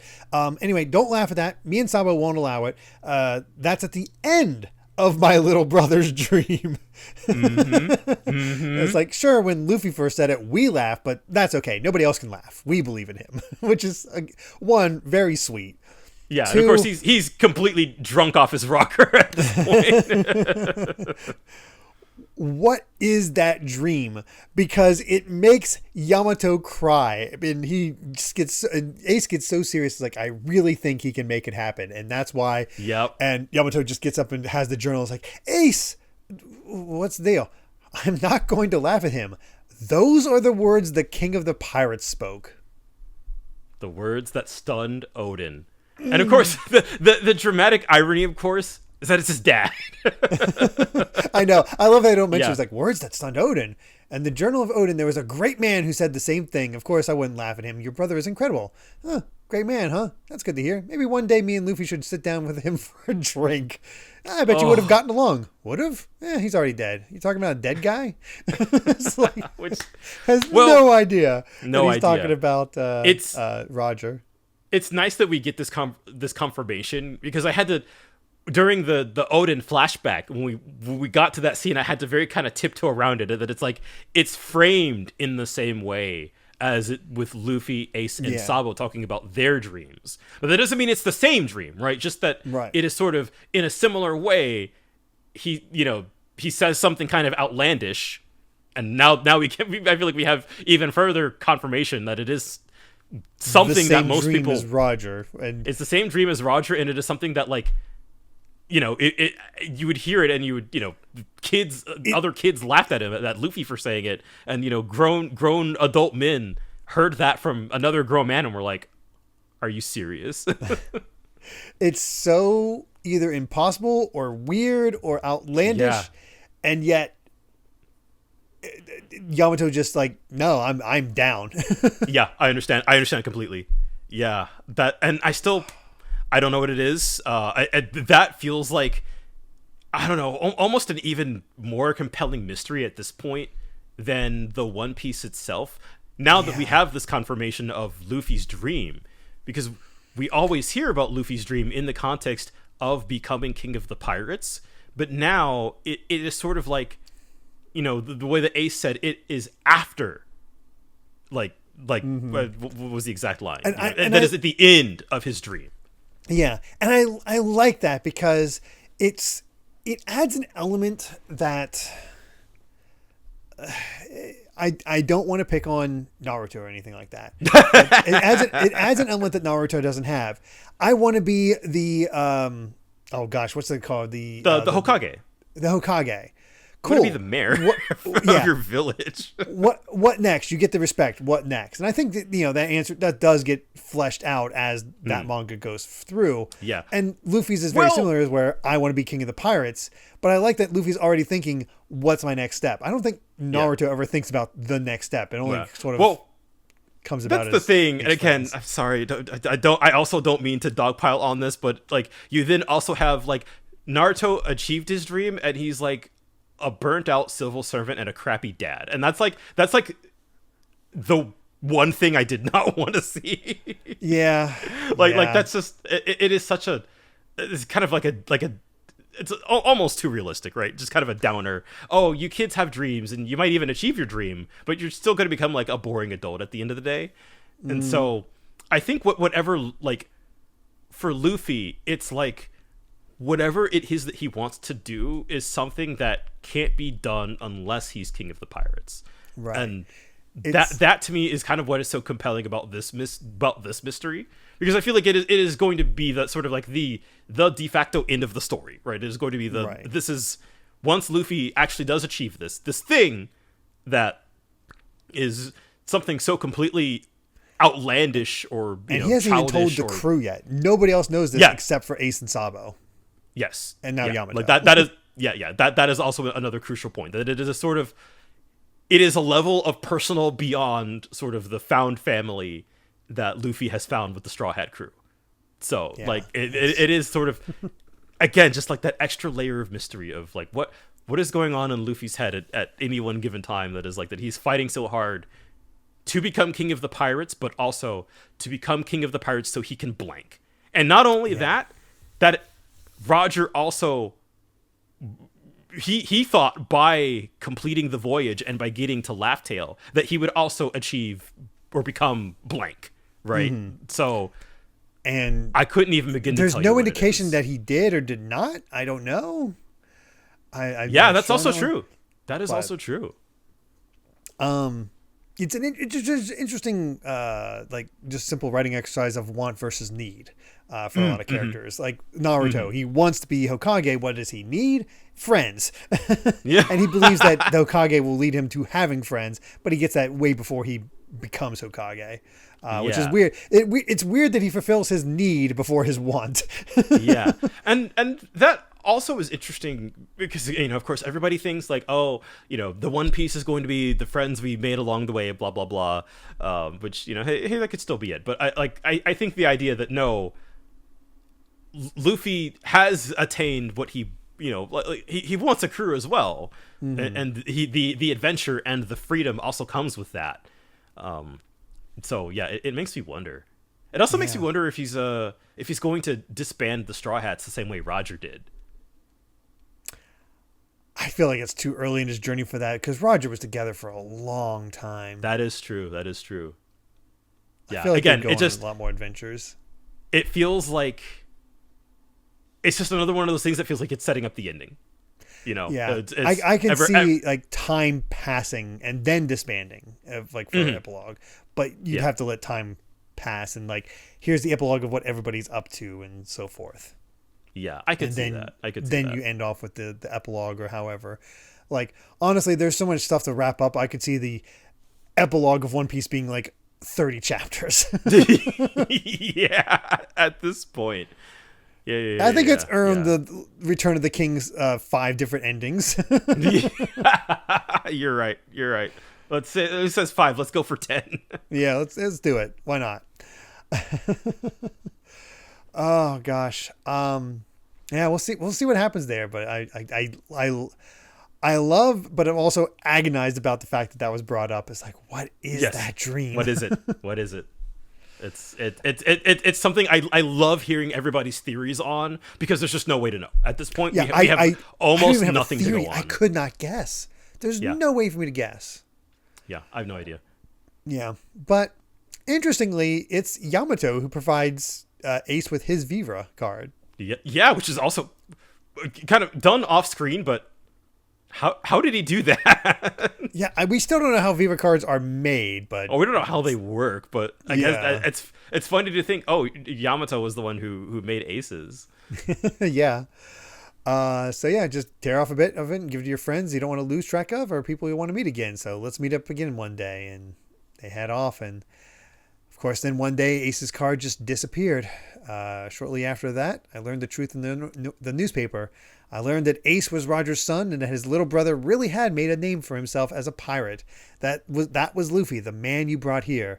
This is what Odin wrote about the future, and this is all as Luffy's running up the stairs, kicking down the door, and he comes out on top and just sees Big Mom and Kaido looming over Law, Kid, Killer, and Zoro.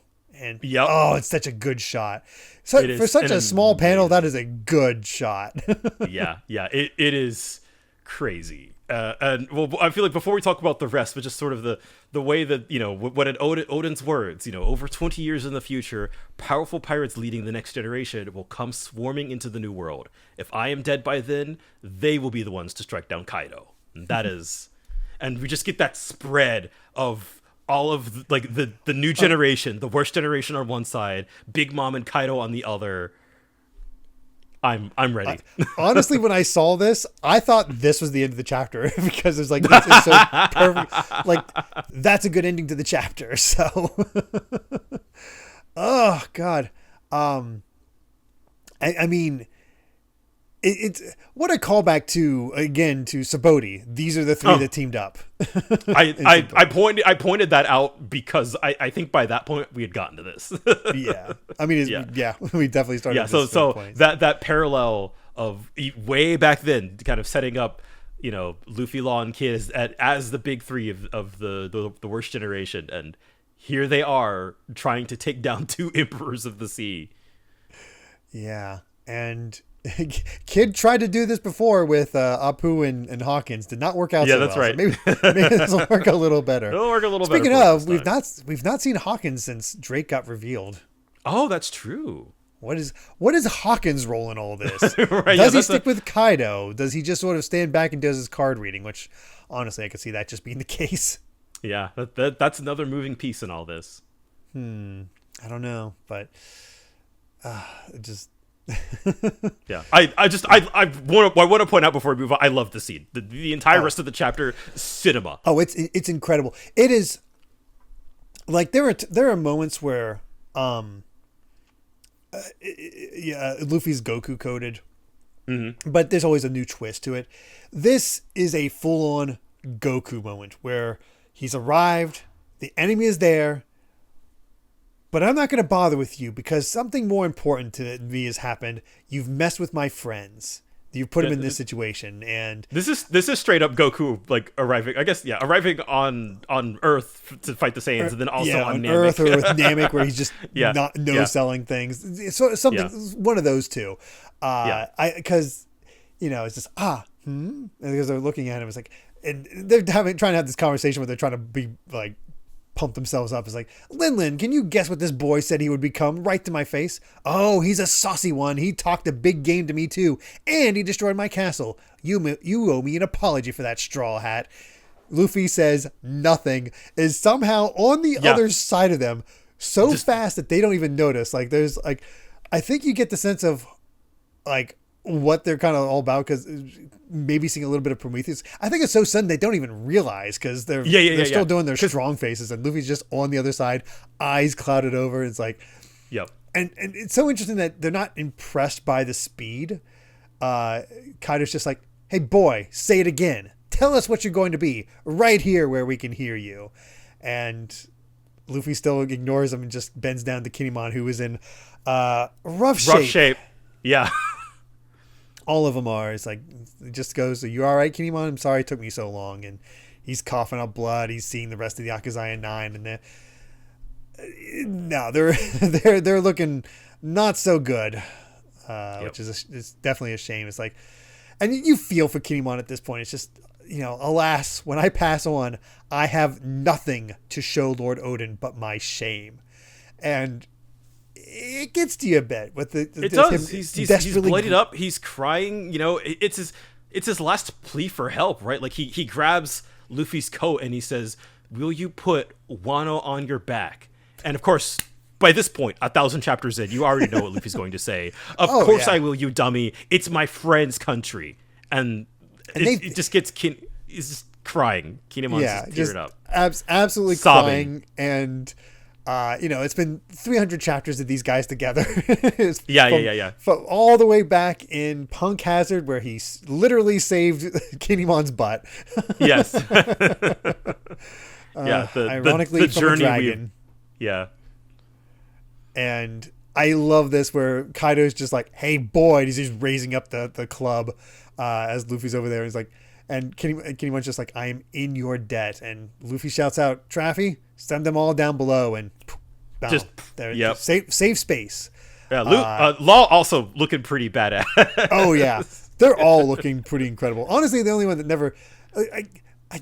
Kid is the only one that doesn't quite get the farming as the others. He just looks either pissed off or like almost false bravado. Because he's good, but I've just not seen enough of him. You've not seen enough. No. I think that's fair.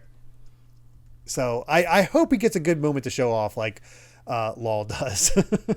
Because ostensibly, Magneto should be a really powerful devil fruit. Yes. No doubt about that one. But yeah, Luffy dodges Kaido's strike. It's causing, of course, people running all like from below. It's like, what the heck is happening up there? And here comes Luffy, Gear 3, Gum Gum, and he just time for the memories. Yes, was alive and again. Well. We would never sell out a comrade. I want to defeat Kaido. We crossed through time to arrive here from 20 years ago. The friendly oddball of Ebisu Town shall make the final grand journey. The fire of rebellion still burns. The sparks have not gone out.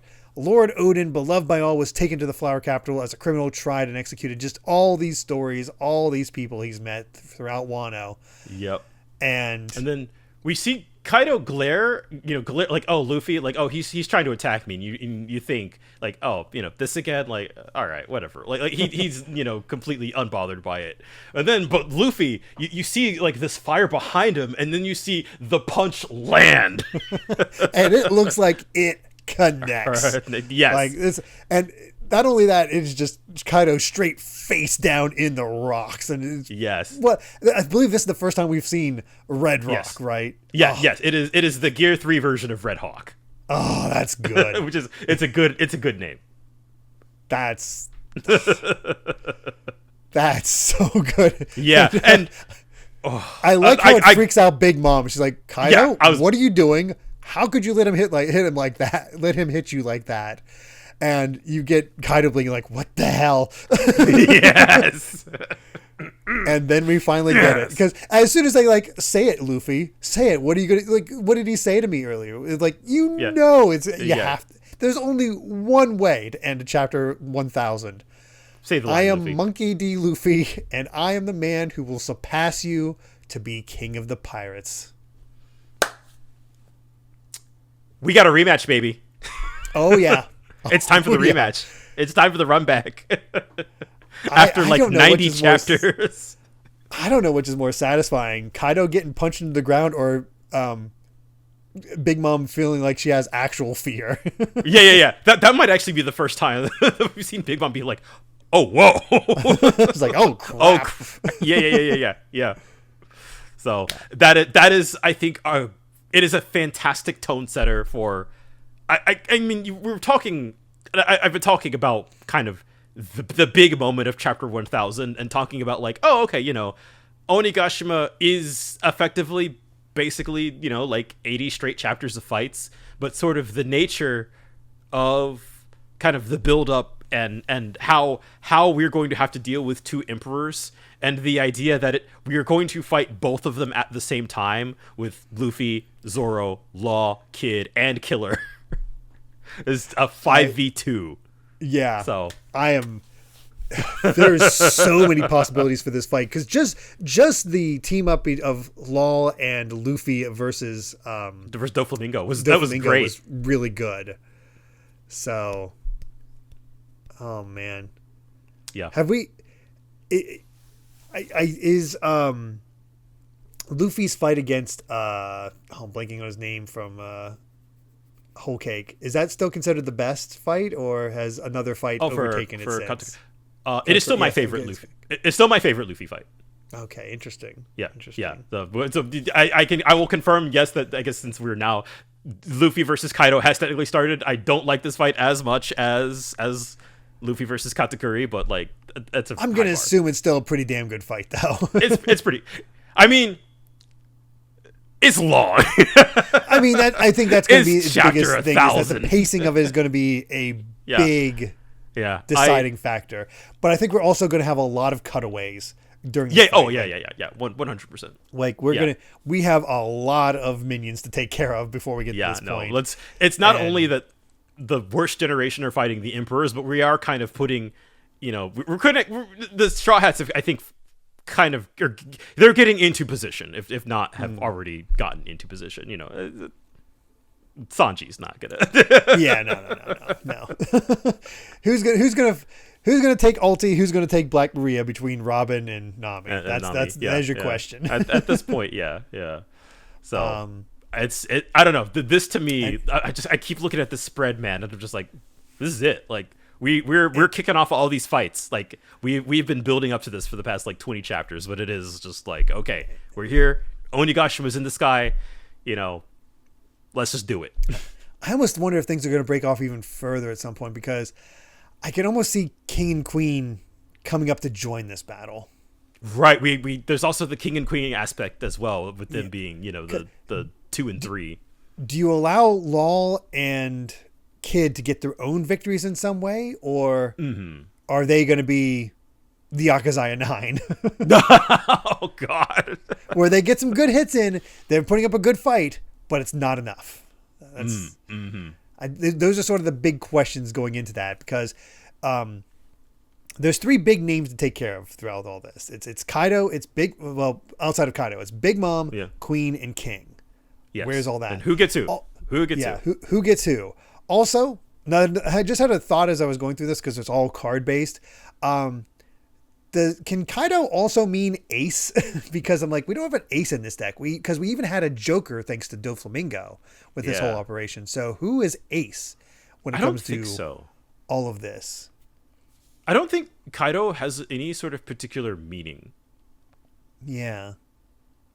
So I was like, is Oda hiding somebody from us that there's all of a sudden there's an ace out of nowhere?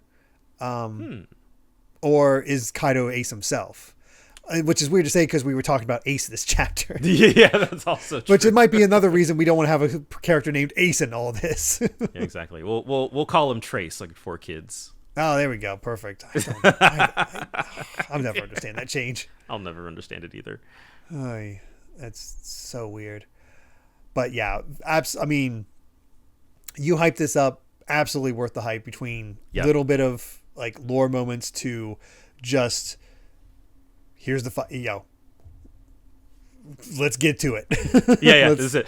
This is not only like, because when you think about it, right? Like, sort of the idea that, way back in Punk Hazard, Law was the one who approached Luffy. He was like, "I want to. Here's my plan to take down Kaido. Right? Like, I'm going to take down the Emperors." And Luffy was like, "I'm going to take down all 4 eventually. As long as Shanks isn't the first one." So that we've been building up to this moment, for the past like 300 chapters, since chapter 700 or so, I guess. Punk Hazard was like 650 somewhere close enough. I can't quite remember. Yeah, so 300 350-ish chapters, basically coming up on about 10 years of IRL storytelling has been building up to this fight. So crazy. And then first mention of Kaido all the way back in Thriller Bark was like around the 300s. Yeah, that's true. That's also true. And the introduction of the Emperors, as Kobe mentioned post Adia's Lobby, like it really does feel like this is like one of those moments that the story has been building up to for forever. Yeah, in the same way that Doflamingo's been around forever, and then we finally got to fight him. yeah, exactly. So I don't take these moments for granted. These really are, I feel like, kind of where One Piece takes some of its biggest swings, and where you feel like Oda's patience as a storyteller and also his like faith in the reader of like, we're gonna get there, hang in there. We're gonna get there eventually. It will pay off eventually. Here's the payoff. Yeah, and it's still crazy to me, like, how do you after all this build up, how do you raise the stakes even further after this? Oh yeah, that's like, I know we have Blackbeard out there and Shanks, but still, we got a little guy hanging out in Mary Joa. He'll figure something out. That is true. We do have that. We do have that whole aspect, but that's back at the midway point of the Grand Line. So yeah. Don't worry about it. It's fine.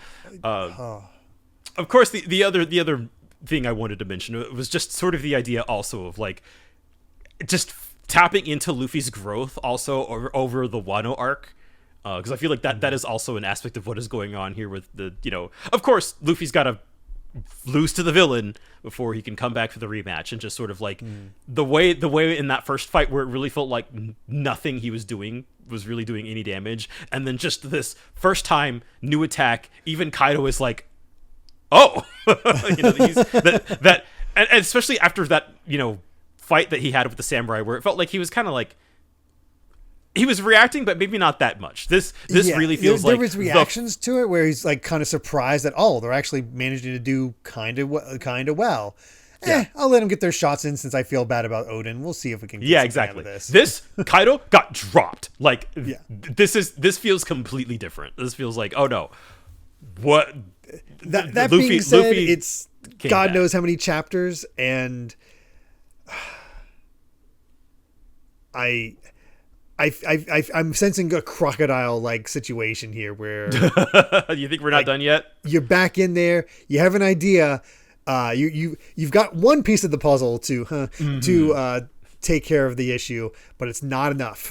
You got to get that next piece to like just grit through and finish it off. It is a long fight. The funny thing is, I know what that next piece is. How we reach that point, I don't know. That's right. There's the gear 5 of it all. Yeah, that is actually going to be a real knowing that in the back of your head now that we're here at this fight and knowing that that's coming at some point.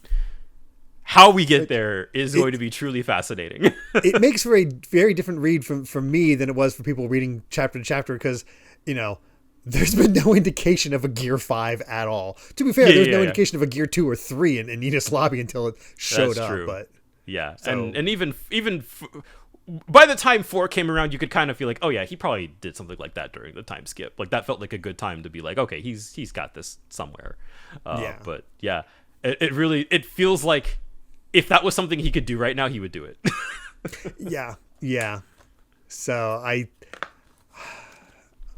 don't know. I feel like an end of act is coming up relatively soon. You'd think this would be it. You think this would make for a good end of act, but no. Yeah. I don't know. I don't know. I'm just gonna keep going. Act 3 has been really long. Yeah, yeah, man. I still can't believe we've got like 50 chapters left of Wano, which is like, crazy. Hey, we're almost 2/3 of the way done. Amazing. Oh goodness. Well, before we end it off, we do have an SBS for chapter 1000. That's a little surprising. So this will be really interesting to see how goofy Odin goes for this one. Let's find out. Let's see. Please anthropomorphize everyone's beloved. What? Oh, we're going this goofy. Okay. Let me pull it. Let me grab the picture for you. Oh no. Please anthropomorphize everyone's beloved Yamato's side boob. Okay, fair enough. Yeah. Not his weapon. No, the side boob. So there's the picture, and Oda says, "Sure, anthropomorphize." Oda goes, "Sure, anthropomorphization is my specialty." As if an anthropomorphized side boob, he says. I still wanted to give it a shot. Honestly, geez, I received a disturbing amount of postcards asking for Yamato's side boob or his bare breast. Come on, guys. We're almost at volume 100. Stop using your postcards for such depraved requests. Since when have they all been like this? Jesus Christ. That got me. I was not prepared for that. Just imagine a fat guy sticking out of this shirt. That might be the worst thing I've seen all day. It honestly is sort of like an evolved, weird version of the Family Guy joke. Is like, Peter doing his own programming on TV, and it's like, look, showing side boob from TV. He's like, check out this side boob, and look at this side boob. What about this side boob, huh? Does that do anything for you? It shouldn't, because this is my side boob. Oh, my God. It just reminds me of that. Oh, okay. Next question. Please tell us the age, height, and favorite food of Yamato. All right, okay. Bringing it back. Sure. A very straightforward question. Since you asked, here's the answer. He is 28, born on the same year as Momonosuke. So that's interesting. That's technically same age as Momo. Height is 2.63 meters, which is about twice as tall as Luffy. The favorite food is, of course, Odin. However, he also really likes salmon by biting into it raw. So, okay. There you go. All right, next question. Saying, congratulations on reaching 1,000 chapters. By the way, was the color spread of chapter 1000 made to look the same as the color spread for chapter 100? When I realized I had nonstop goosebumps. And Oda goes, yeah, that's exactly right. Those who've been reading for a long time might have noticed, but those who joined along the way might not have realized. I tried to match them both as commemoration. So I knew it felt familiar, but I couldn't place it. Yeah, it's not a great quality image that they have in the SBS itself, but I'll still send it your way so you can see. But yeah, Luffy's in the exact same pose. You still have the skull with all the treasure in its mouth coming out. But I love how it basically takes that logo and then just fills it up with even more treasures. It just indicate all that. Hey, that's 100 versus 1,000. Man, I love callbacks like that. Yeah. It's so good to have them all in their same poses as well. Yeah. Can really see the evolution of Nami with between 100 and 1,000. That is also sure. True. Yeah. Yeah. Oh, goodness. And one final question. In chapter 966, Roger and Rayleigh said that they were holding up Momonosuke and Hiyori. I haven't spent time with a baby in, said as they were holding up Momonosuke and Hiyori, I haven't spent time with a baby in ages and reminds me of the old days. But in those old days, whose baby did they spend time with? It doesn't seem like there's any women on aboard Roger's ship, so they said that? That's just skip that bit. It's nothing to worry about. Nothing to worry about. I know who he's talking about. I do not know who he's talking about. So. That's the thing.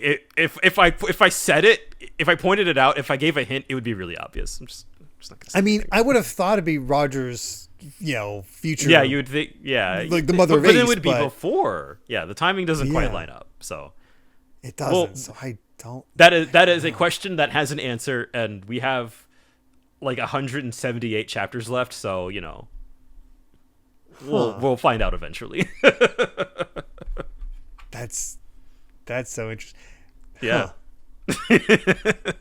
Wow, Sean and Dark. It's Correa. Well, because she's aware of the will of D. So that is also true. The idea, whenever Oda, it's bad. Whenever Oda's like, but he's still putting out there to make people excited for it. So it's like, yeah. So he's like, I'm gonna answer this, but I'm not gonna answer it, and based on my awkward reaction, that means it's something I'm gonna answer later. So.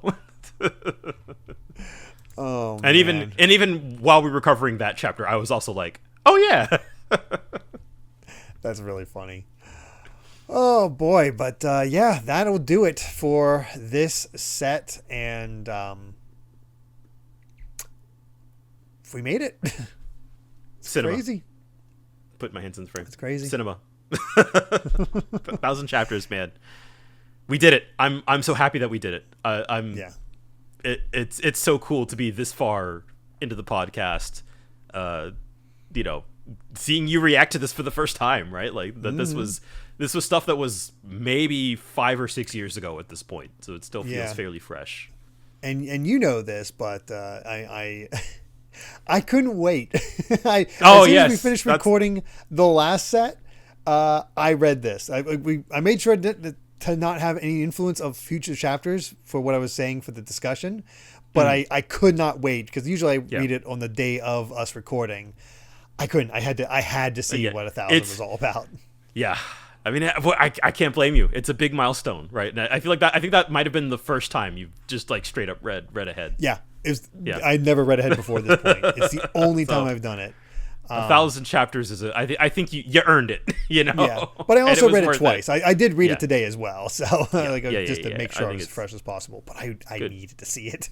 Yeah, no, it's everything. I feel like it's everything I could have wanted and more. Especially having gone through this again and seeing the build up of like, okay, oh god, we're gonna have to go up through all these 5 floors, to get to the roof. It's like, no, we're getting to the roof. The thing I was waiting for in particular was how this fight starts. Which is Big Mom and the worst generation, just straight up, we're all here. So it's just going to be a. It's definitely a very different setup than what I was expecting. Yeah, I exactly. really thought it was going to be sectioned off more. So that makes it interesting. Hopefully it'll make it fun. I'm very excited to get to it, but we have a lot to get through, and I don't think we're going to be getting any fight resolutions in anytime soon. It's going to be at least 15 chapters before we get any fight resolution, I think. we got a lot of these to go through. So we shall see. Oh boy. But with that, I believe we've said all we've wanted to say about chapters 996 to 1000 of One Piece. Thank you so much for listening, and you can find more of my ramblings and stream VODs over at BitNerd Games on YouTube, or simply BitNerd on BlueSky. And Brandon, where can everyone find you at? I am Brandon Bovia on BlueSky, talking about anime, manga, games, and my job. And I feel like even now, as somebody who is caught up to the manga, every time I look at a chapter number, I'm just like, jeez, man. We're gonna be at 1,200 at some point this year, most likely. But really, any time like any number over 1,000, I'm just like, that's a lot of chapters, man. We're in quadruple digits. we are being in the quadruple digits. It's a new era, right? Like, and I feel like, what better way to bring in the new era than to just finally start beating some ass. There's a few people who need their ass beat, so it's time. It's time. It's time. Oh man, I'm excited. Yeah. So look out for that. There's a few other things I want to do, One Piece related. I was hoping to have it ready by this set, but just other, as I've mentioned before, I am writing a book. Well, I wrote a book, and I'm in editing process of that book. So it took up a little bit more time than I intended to get this other thing done related to One Piece at a time. But I guess just to keep me honest and trying to help me work towards it. It's something we probably should have done a long time ago, especially after Film Red came out. I want to start getting us some merch. Yeah. I think having some merch would be a lot of fun. I think so. If you nothing too crazy, just stuff that you can put basically the logo on. Yeah, look, we had Daniel Alba make that fantastic logo for us, and then they ripped it off in Film Red, so we deserve to use it. I think so. It's I think it works. I really like the logo, so I think it should work out. So I don't know how long that'll take me. I got to go through the whole process, so forgive me for that. And I'm still in the middle of editing, so it might not be right away, but it's something I want to get to. It's probably a little late in the game to be doing all that, but it's fine. I feel like. Yeah. At this point, we really have built up a big, wonderful audience for this podcast. Yeah. It's really, absolutely, like the fact that it just keeps growing and growing. Thank you all for that. Yeah, I'm grateful. It really does, mean a lot to both of us. In the same way that like the getting to chapter 1,000 has been the journey. Like I'm grateful for each and every one of you for being on that journey alongside us. Yeah. We're excited to read each comment and just see like people that they're crafting, or being like, I just started the manga like 5 months ago, and I'm caught up and been listening along, or I started listening to the podcast 3 months ago and I'm already caught up, and it's like, oh god, I have to wait for each one. That scares me. The people who binge this podcast. No, I get it. Sometimes there's like odd stuff that you're just doing either around the house or for work, and you find that new podcast and you just rip through it. So it's sort of the reason why I wanted the structure of it to be summation as well, like so you can react to it as you're like, if you're not from that way, what's going on if you're not. Yeah. I think that helps a lot. So you don't have to rewatch it if you want to know what we're talking about. Yeah. I think the sort of the cadence that we've gotten into for a while now. Yeah, I feel like it's a good mix of commentary, but also sort of you're following alongside us. Mm-hmm. Yeah, that way we can just get that break by break. Where it's like bam this moment, or this moment. Yeah, and those rare occasions. So that's what we are shooting for. So yeah, once again, just thank you so much for watching. It really does mean a lot, and If you'd like to help us out more, you can support the podcast over at patreon.com/Derrick Bittner. That's DerrickBitner.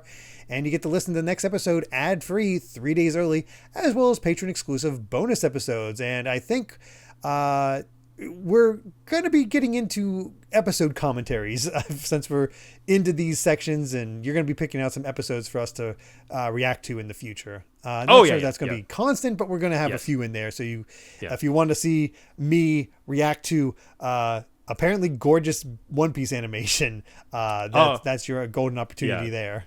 That is something I hadn't mentioned. We hadn't really brought up the anime version at all.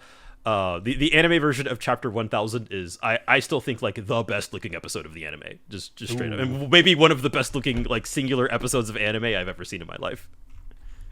It's and looking at Chapter 1000 and remembering the parts that the anime added, so good. When we get there, you're gonna love it. It really feels like a 30-minute movie. I'm looking forward to it. I think our next bonus episode is going to be worldwide character poll results. Oh, Since the second one's going on right now, so we thought we'd talk about what happened with what did the world decide on this character popularity.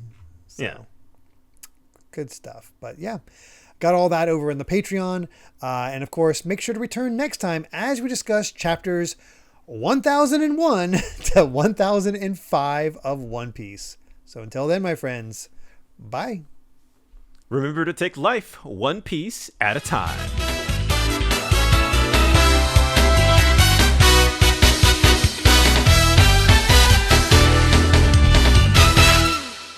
I am Monkey D. Luffy, the man who will surpass you.